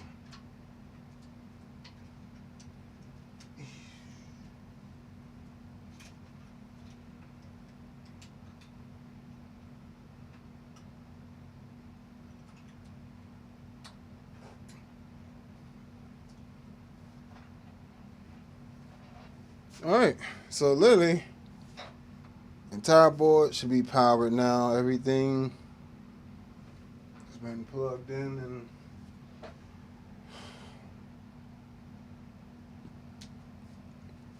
I guess we could do a quick test.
Right.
Ta-da!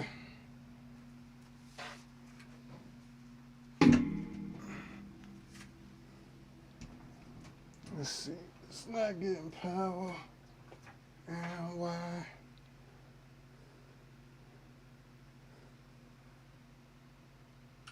Power. Power.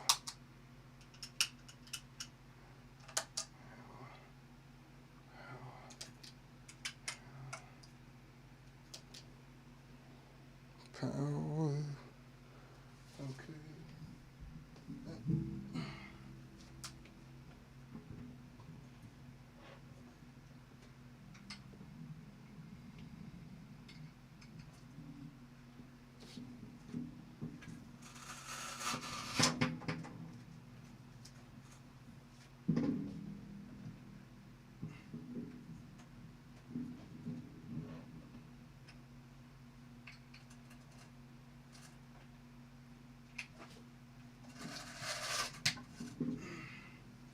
All right, everything's powered. Yeah, there we go. Powered on. On.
There we go. All right, everything is up and running. So we literally have power to all the pedals, as you can see. And that on that thing.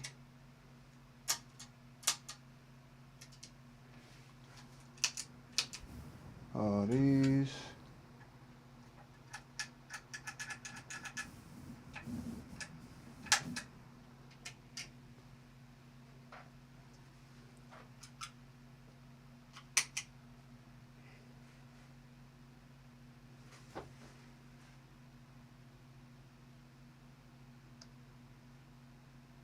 that's everything. So make sure we got power to everything now.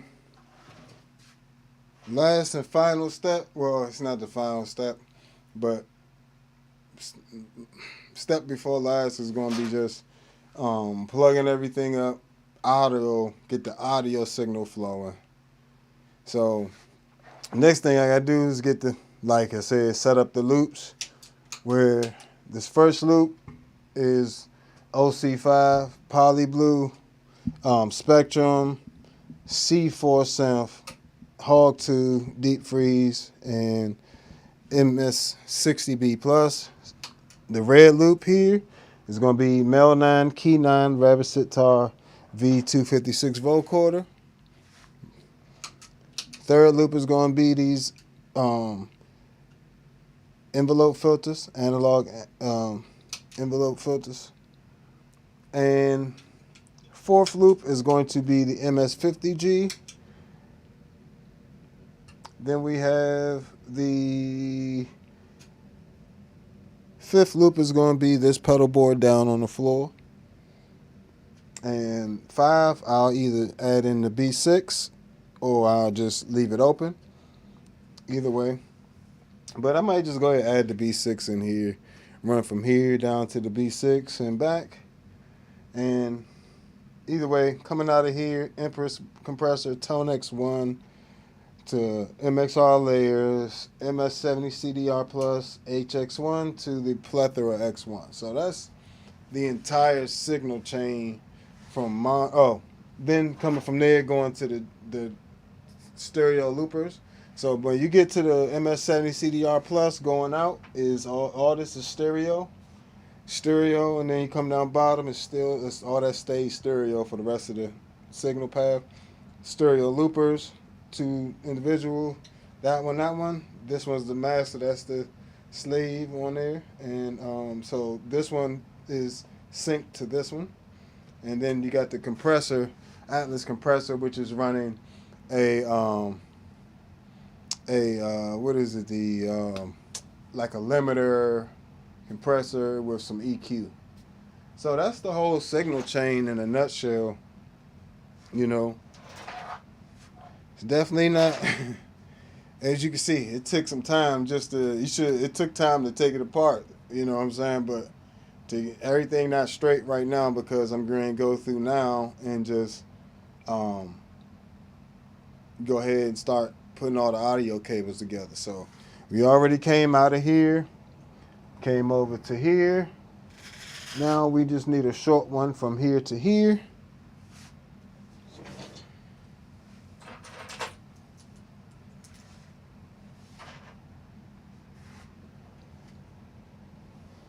This situation, it really doesn't matter if it has the flat one or the thicker one, you know, because these are 2 connectors we're working with. See, these are slimmer this way, but they're thicker this way. These are slimmer this way, but they're a lot wider this way. So in this situation, going from here to here, it doesn't matter because there's a power plug right here on the side. So I could choose to go with this one and it'll be just fine.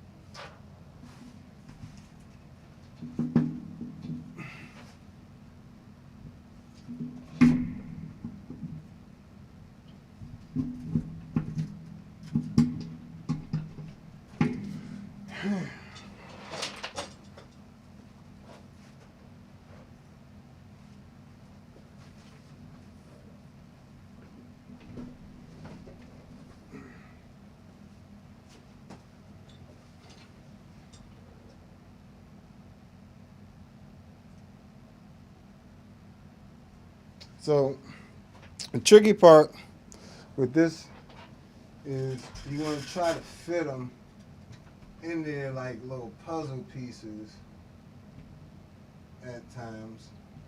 but you might not always be able to get it in there like you exactly want to.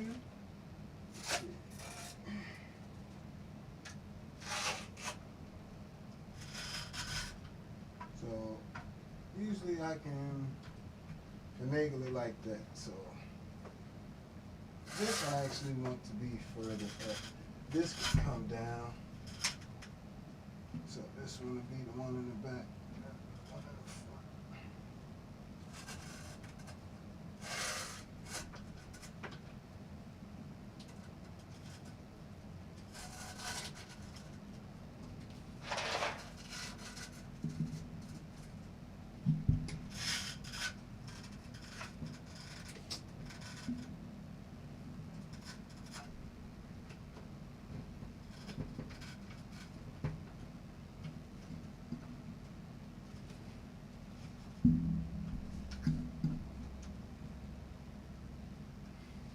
Okay, so that went well, I guess. All right, so now we're gonna come out of here into the spectrum. So will this work? Yep, that'll work.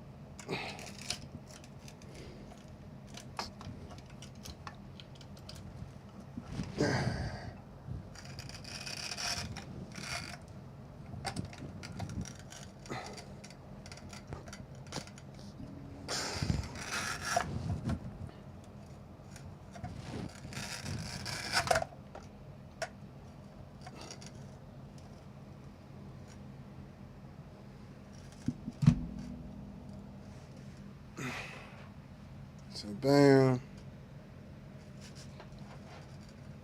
spectrum, C4 synth. We'll use, this is where you want to kind of use that the flat cables for this also. And you just kind of sticking, so you notice a lot of the cables already have them shaped like this. So they just pretty much go down into the slot like this.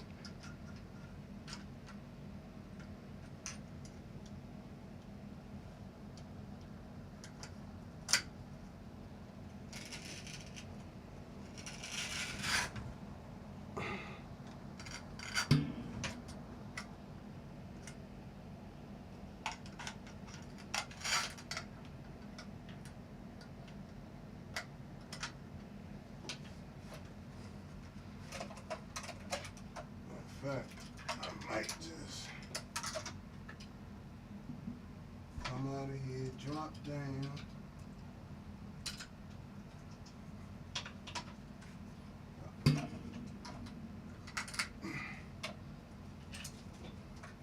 Like that. See, I also use the rails to go underneath it, come up and hit it like that. See, now that whole cable right here from here to here is like hidden. So it's not like being seen like that. All right, so you take this, drop it down, seatbelt click, and then that power cable down there.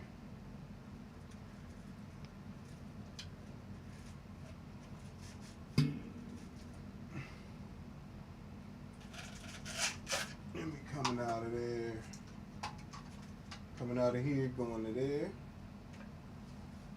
Okay, so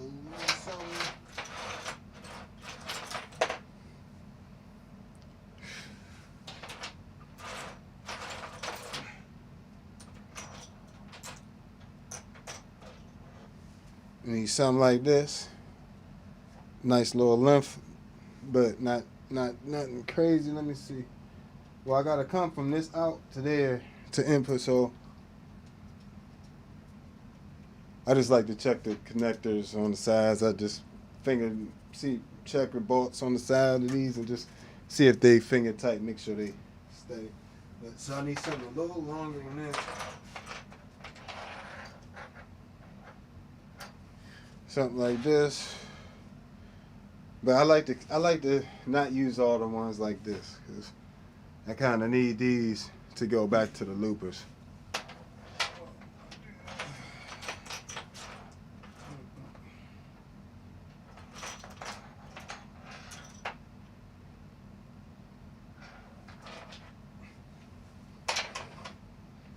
That ain't gonna work.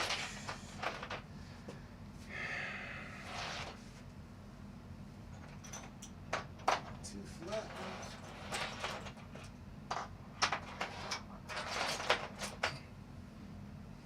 I think I'm gonna go with two flat ones right here. That's just slightly too long, but I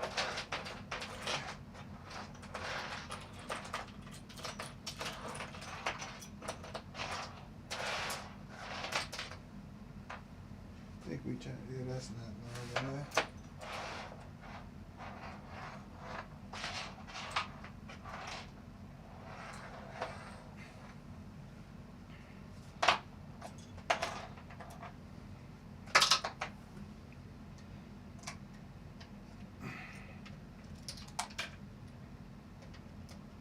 That's not gonna work.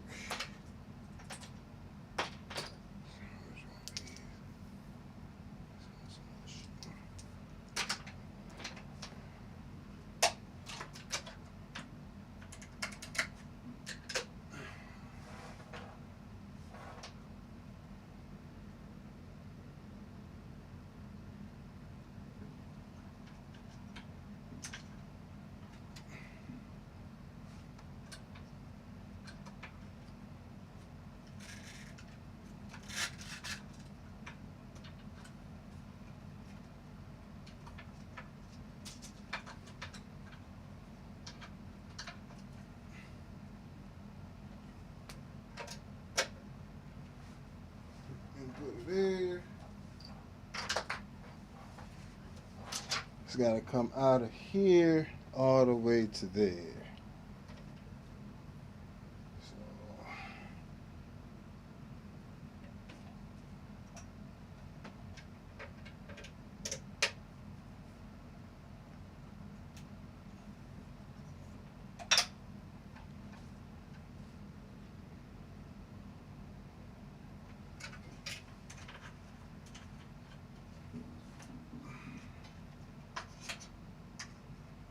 come up out of there into here.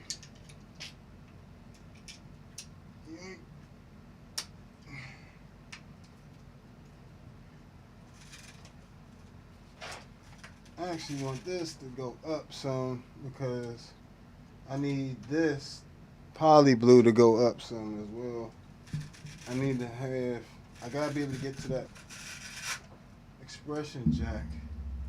So I might have to use something a little longer than this one right here. In that situation. Or just go straight to it. I might not be able to go under and do all of that.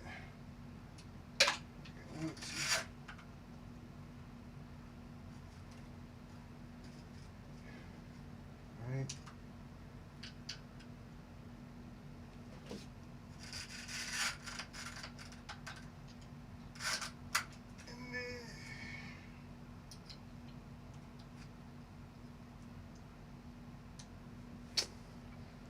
Or I just need to use something that's slightly longer. To get it.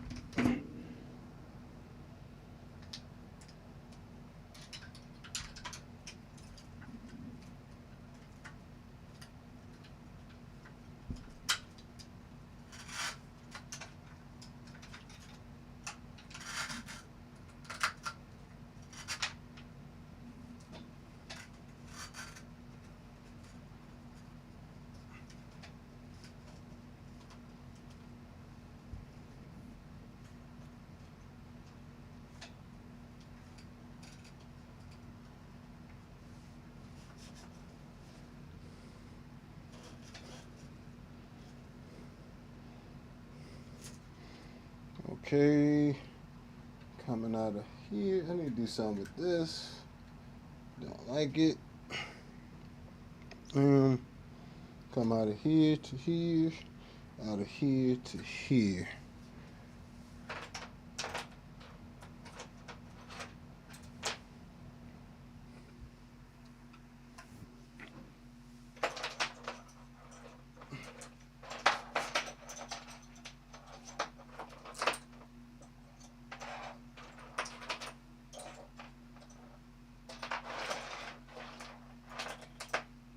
That's too long.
So right here, I had to try to um,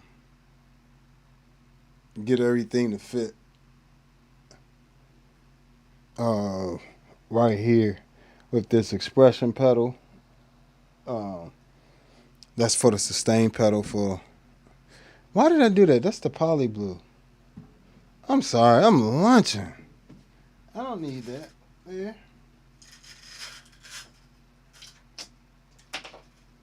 Oh.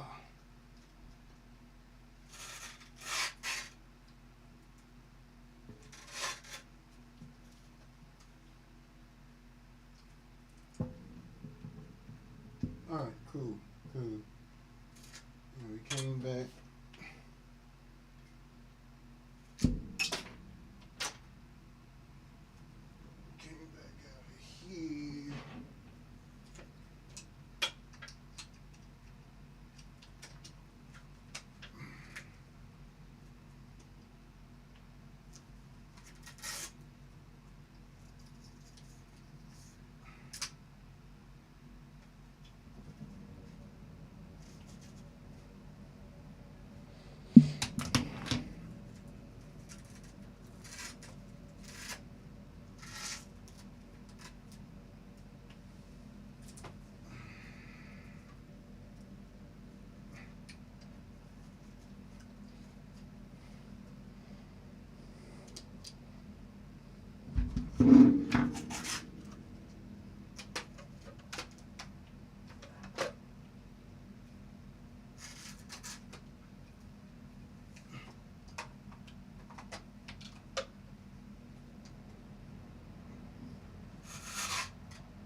Okay. Let me get this. See if there's this coming out of there.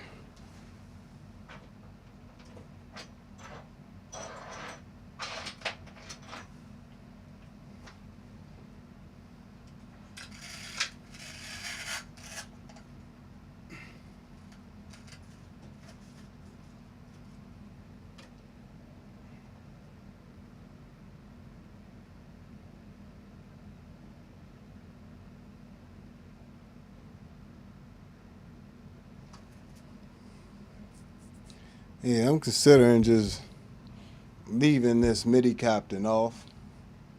Just because I want to leave that space, but I'm going to be taking this off at times to perform or edit it. So it's just like I could continue to try to preserve that space. I mean, technically, I got the space to do it. Let me see something.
So this is where the rubber really meets the road when you know, you see how much longer this takes than powering everything up. So I'm actually power all this down real quick. You see how I try to make everything convenient. I put everything on one switch. So I just bam, when I'm in the studio, bam, turn it on, bam, turn it off. As well as live. Live, this is gonna have, this has 3 power plugs. That has its own power plug, but this is actually being run by 3 different power supplies. If you're just joining 2 CS12s, 2 one-spot CS12s, and 1 more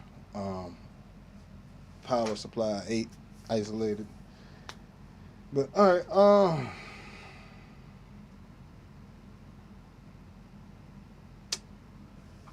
okay.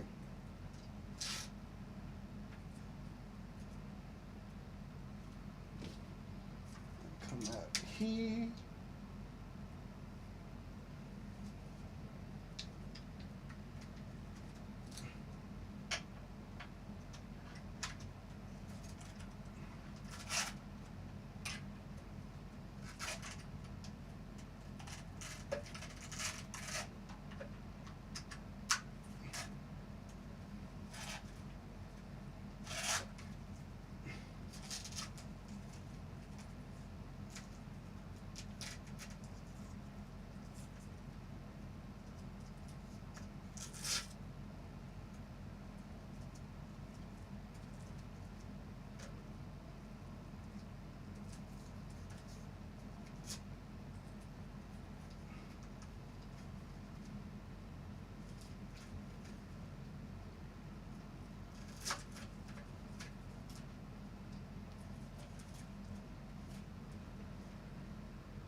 All right, so that's loop 1.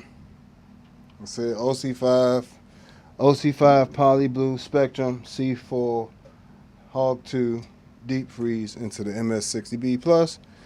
Loop 1 is done.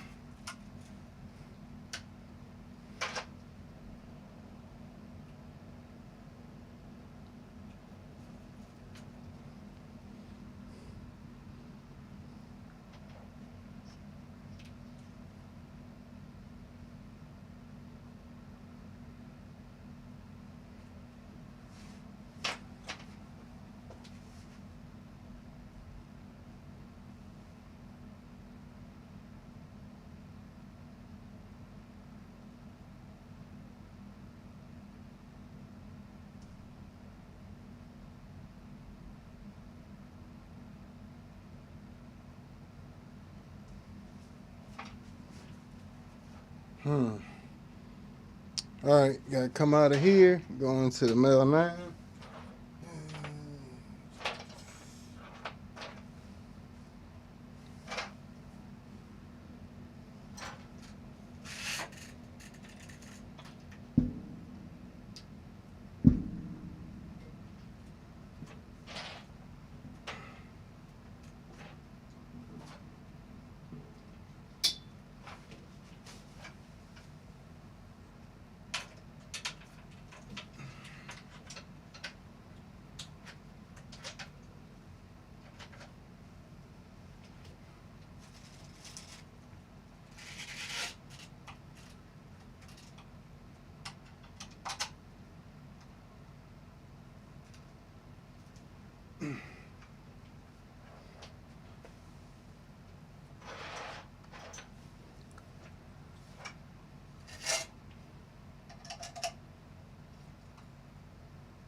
So, just getting this together.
Yeah, I'm still debating on this here.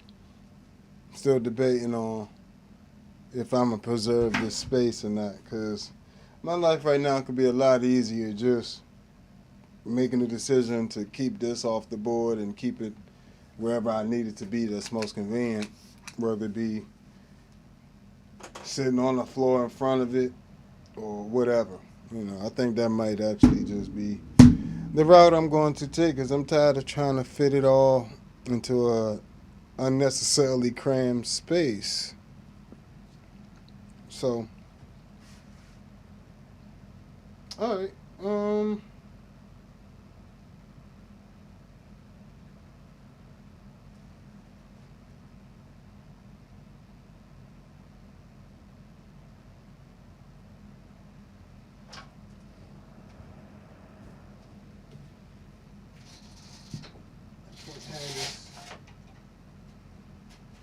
I can't have that vocoder sitting like that.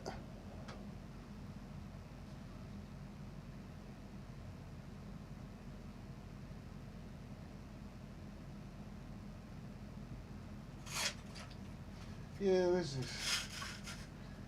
I might actually just switch these two as well, since the poly blue is on the side there.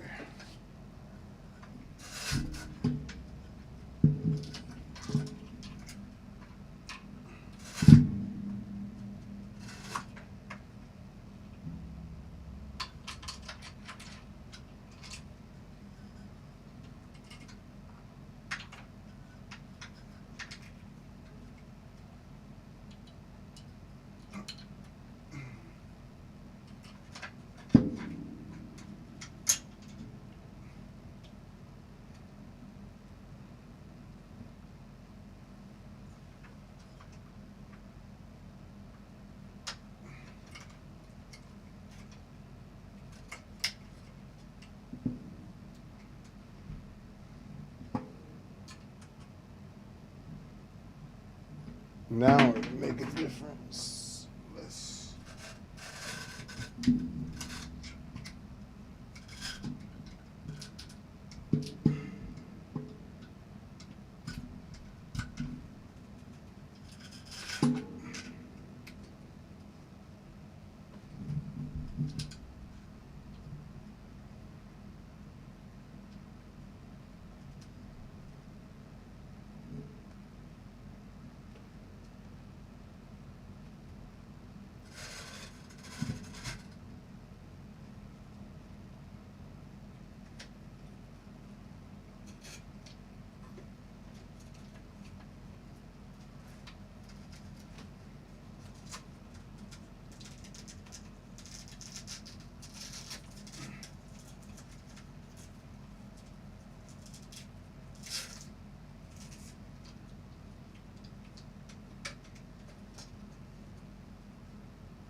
So far, we've got the first two loops done. Um, I switched the order of these 2-octave pedals simply based on the plug being in the power plug being in the way. You know, how I don't need to use these together. So it really makes me know never mind. So now it's Poly Blue, OC5, Spectrum, C4, Hog 2, Deep Freeze, MS-60B. That's loop 1. Loop 2, Mel 9, Key 9, Rapid Sitar, Vocoder. Loop 3 is going to be Bassballs, MXR, Bass Envelope Filter, and the Blurst, Electroharmonic Blurst. Boy, it's a long one. I appreciate y'all hanging in there. Make sure y'all hit that like button and subscribe, all that good stuff. Check out the Patreon. If you like this type of content, you know, you can support the channel and help keep things like this going. And you can also grab some of my preset packs for various pedals, such as C4 Synth, MS-60B Plus, MS-70 CDR Plus, Zoom B6, and ToneX 1. So all that stuff is on the Patreon, as well as I'll be doing some bass improvisation course, bass theory course, or music theory course. And on top of all that, I'll be doing a bass technique course where I go over all the different techniques that you need to use for bass. So sign up for the Patreon and you'll find all that stuff over there. Thanks for hanging with me so far. Oh, if you want to leave a tip, you can do the Cash App, Super Chat, Super Thanks. I appreciate it all. Thanks. Okay, so we gotta come out of here. I gotta change where this plug is.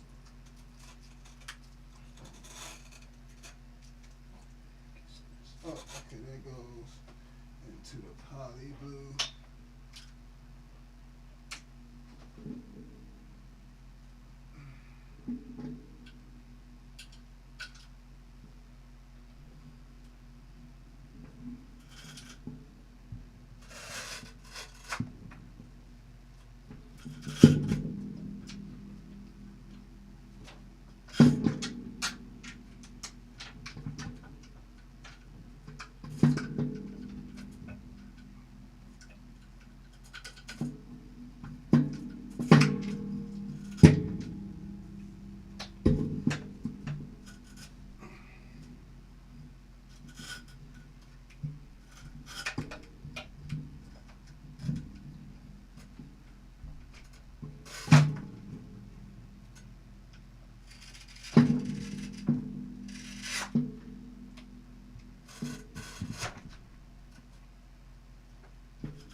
All right, so making our way, folks.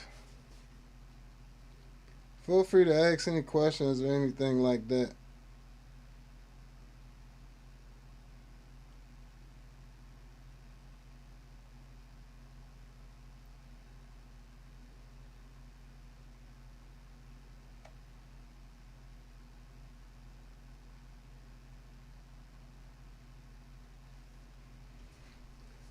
All right, so we making our way. And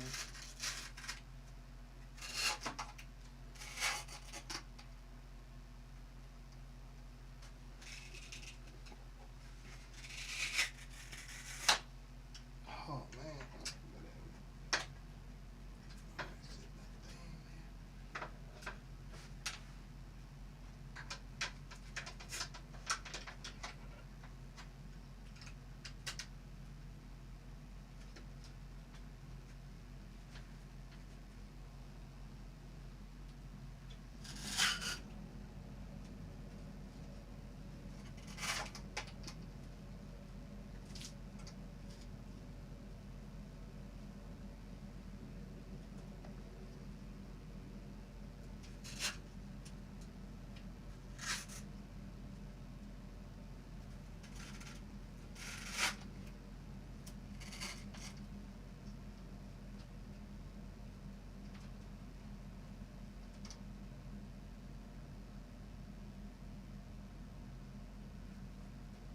Okay, gotta run that back.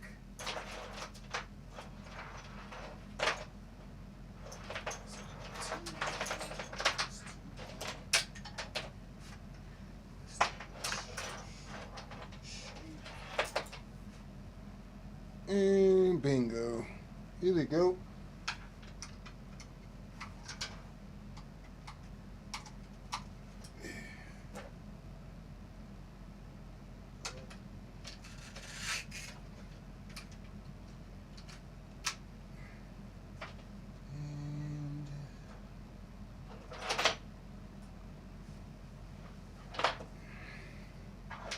Run this to here.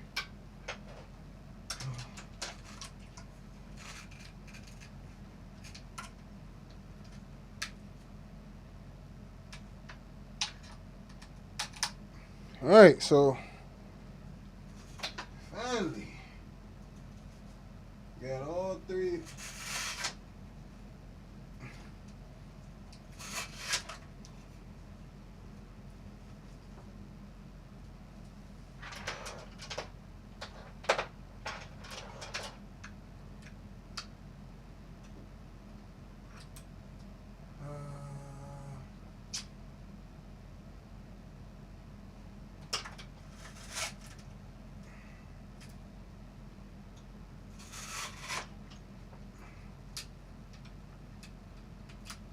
Yink. Yeah, that's perfect. There. So all the foot switches I need to get to immediately.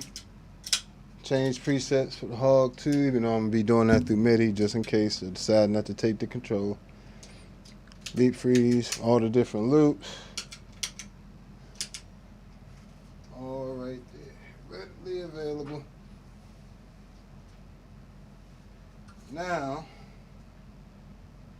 okay, so now we gotta set up the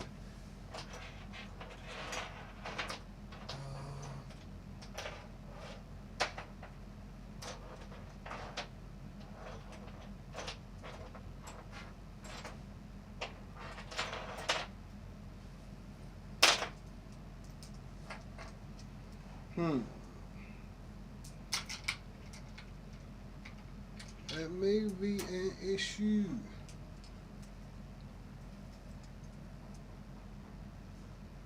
Hold on 1 second, guys. I'll be right back.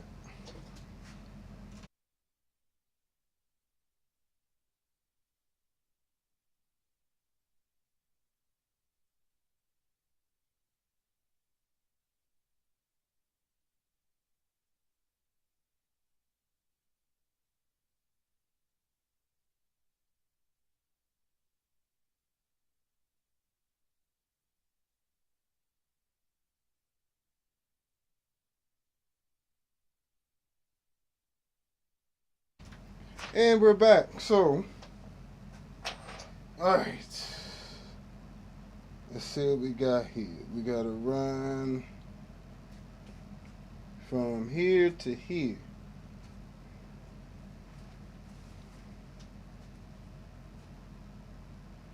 And we still got a little bit of space here.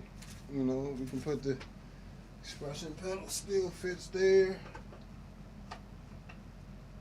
You know what I'm saying? So if I wanted to take this and put it on the pedal board, I could, theoretically. You know, that'd be sweet. Sweet setup. But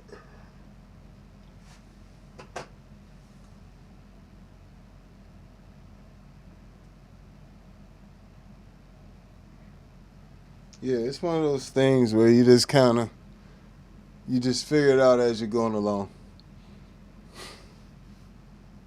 It's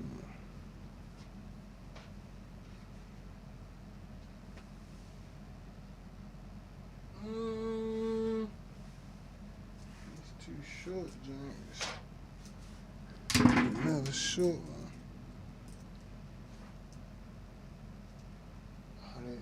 All one.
So, yeah, I'm just getting this fourth loop together, which is fortunately just the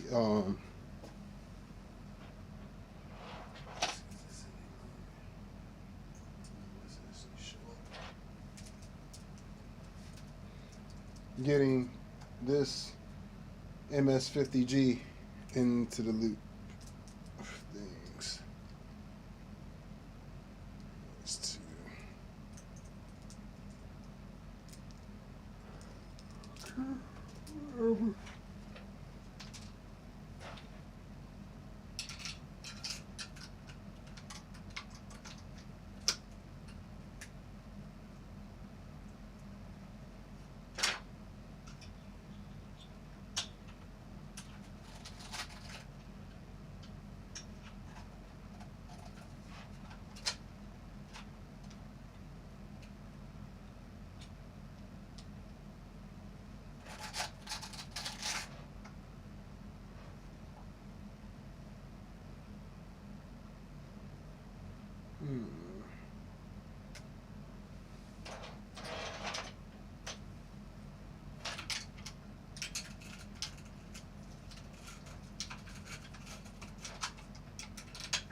All right, that's the fourth loop. I'll go ahead and come out of here.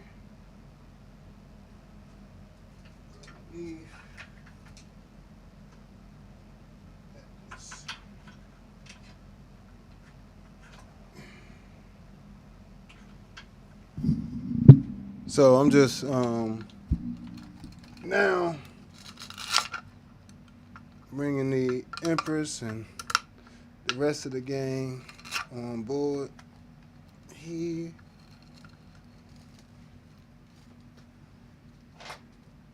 So Empress coming out of here, out of this, after this effects loop. Like I said, this fifth loop will be this pedal board down here. This sixth loop can be whatever I want it to be, or be the Zoom B6. Zoom B6 also has its own effects loop, so I can also incorporate that as well. I can use this as an additional send and return to somewhere else, or a whole bunch of stuff. So,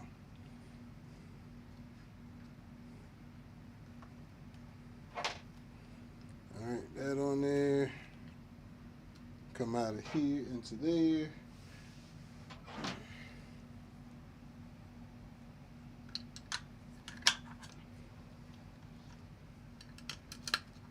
Coming out of the Empress into the ToneX one. All right.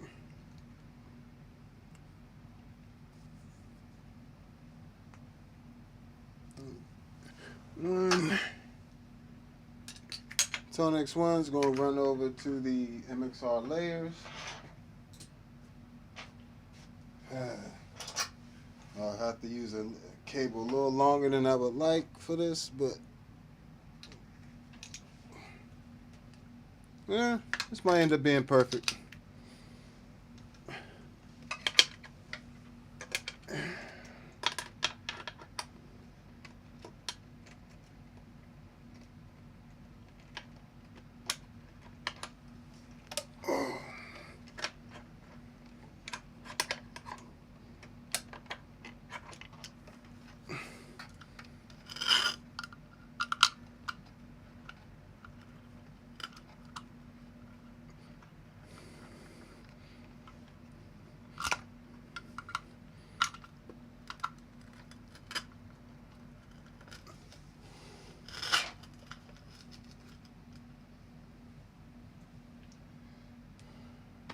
Okay, MXR layers going to the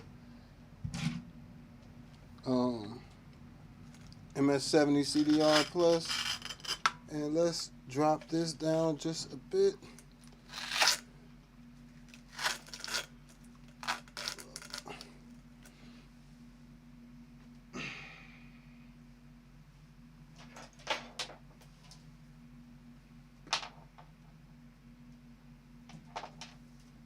Let's make sure that this sustain pedal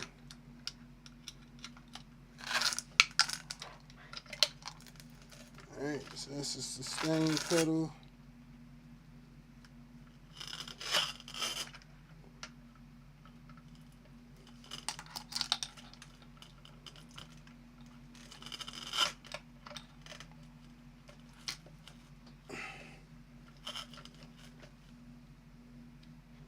Alright, so bam.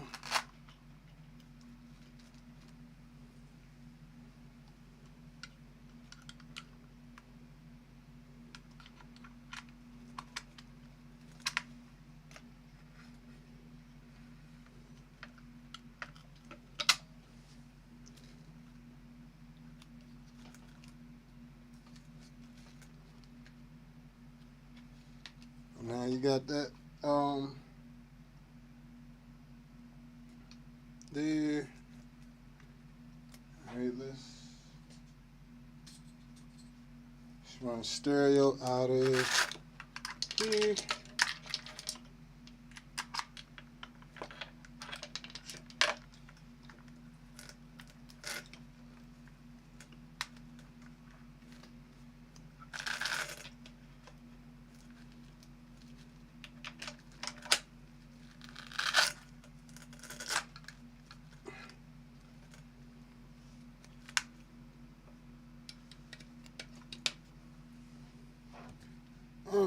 like that.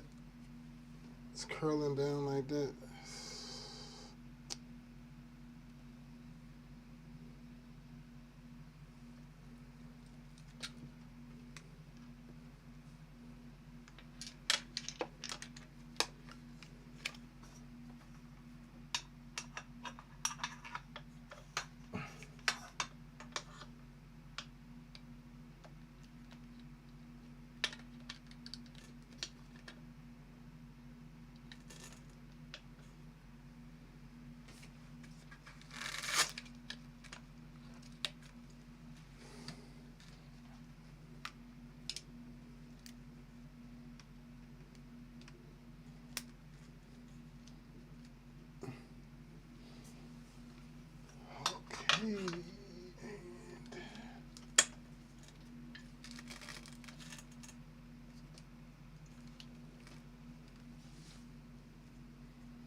Alright, and we gotta go from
Alright, so now we come out of here. Let's see the guy here.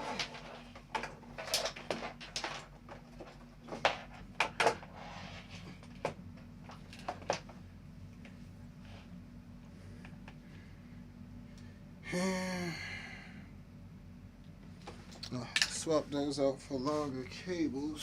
Those aren't long enough to get.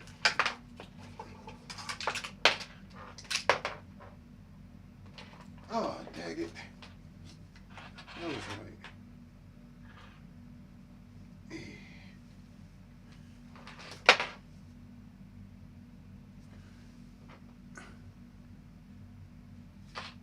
It's the left side.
Get away with a shorter cable there.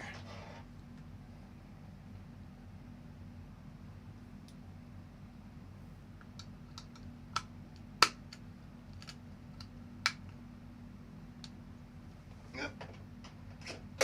Perfect. There.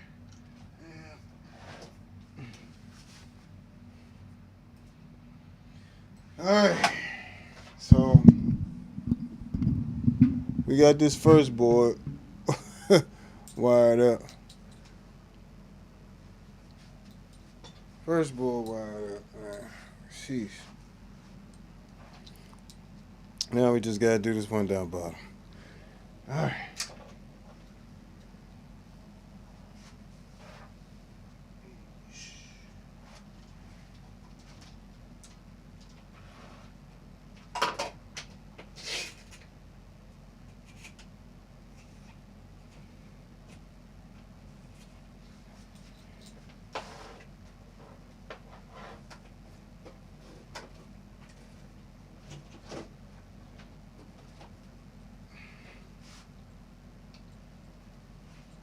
Okay. Let me see. This. What's this?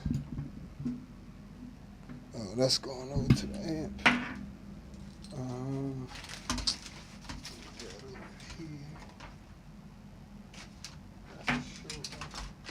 I'm using that.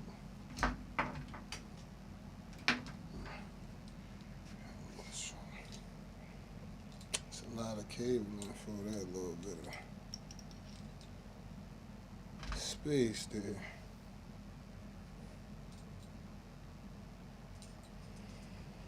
Yeah.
All right. So we almost done. This wiring up this last loop here.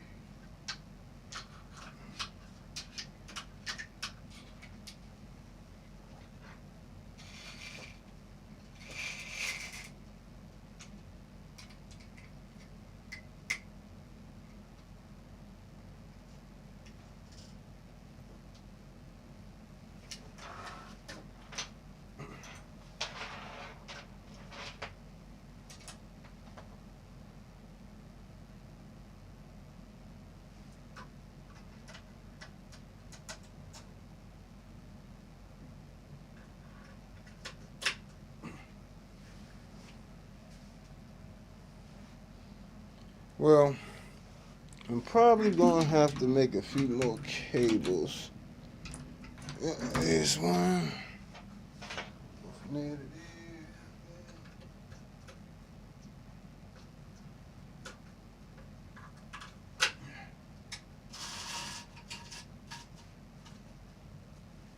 Alright, so that's that.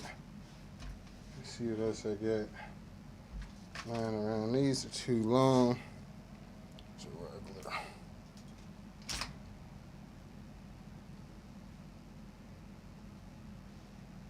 Well, I need 2,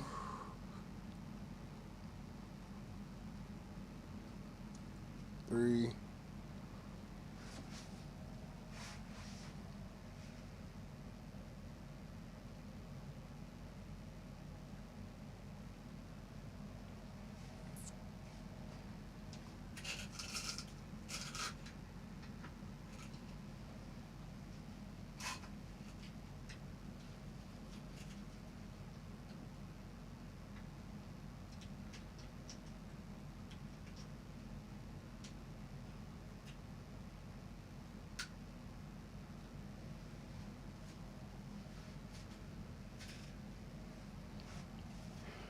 All right.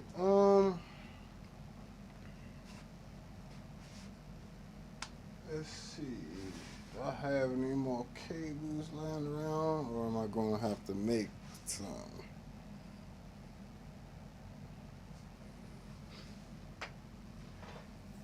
Might have to make some.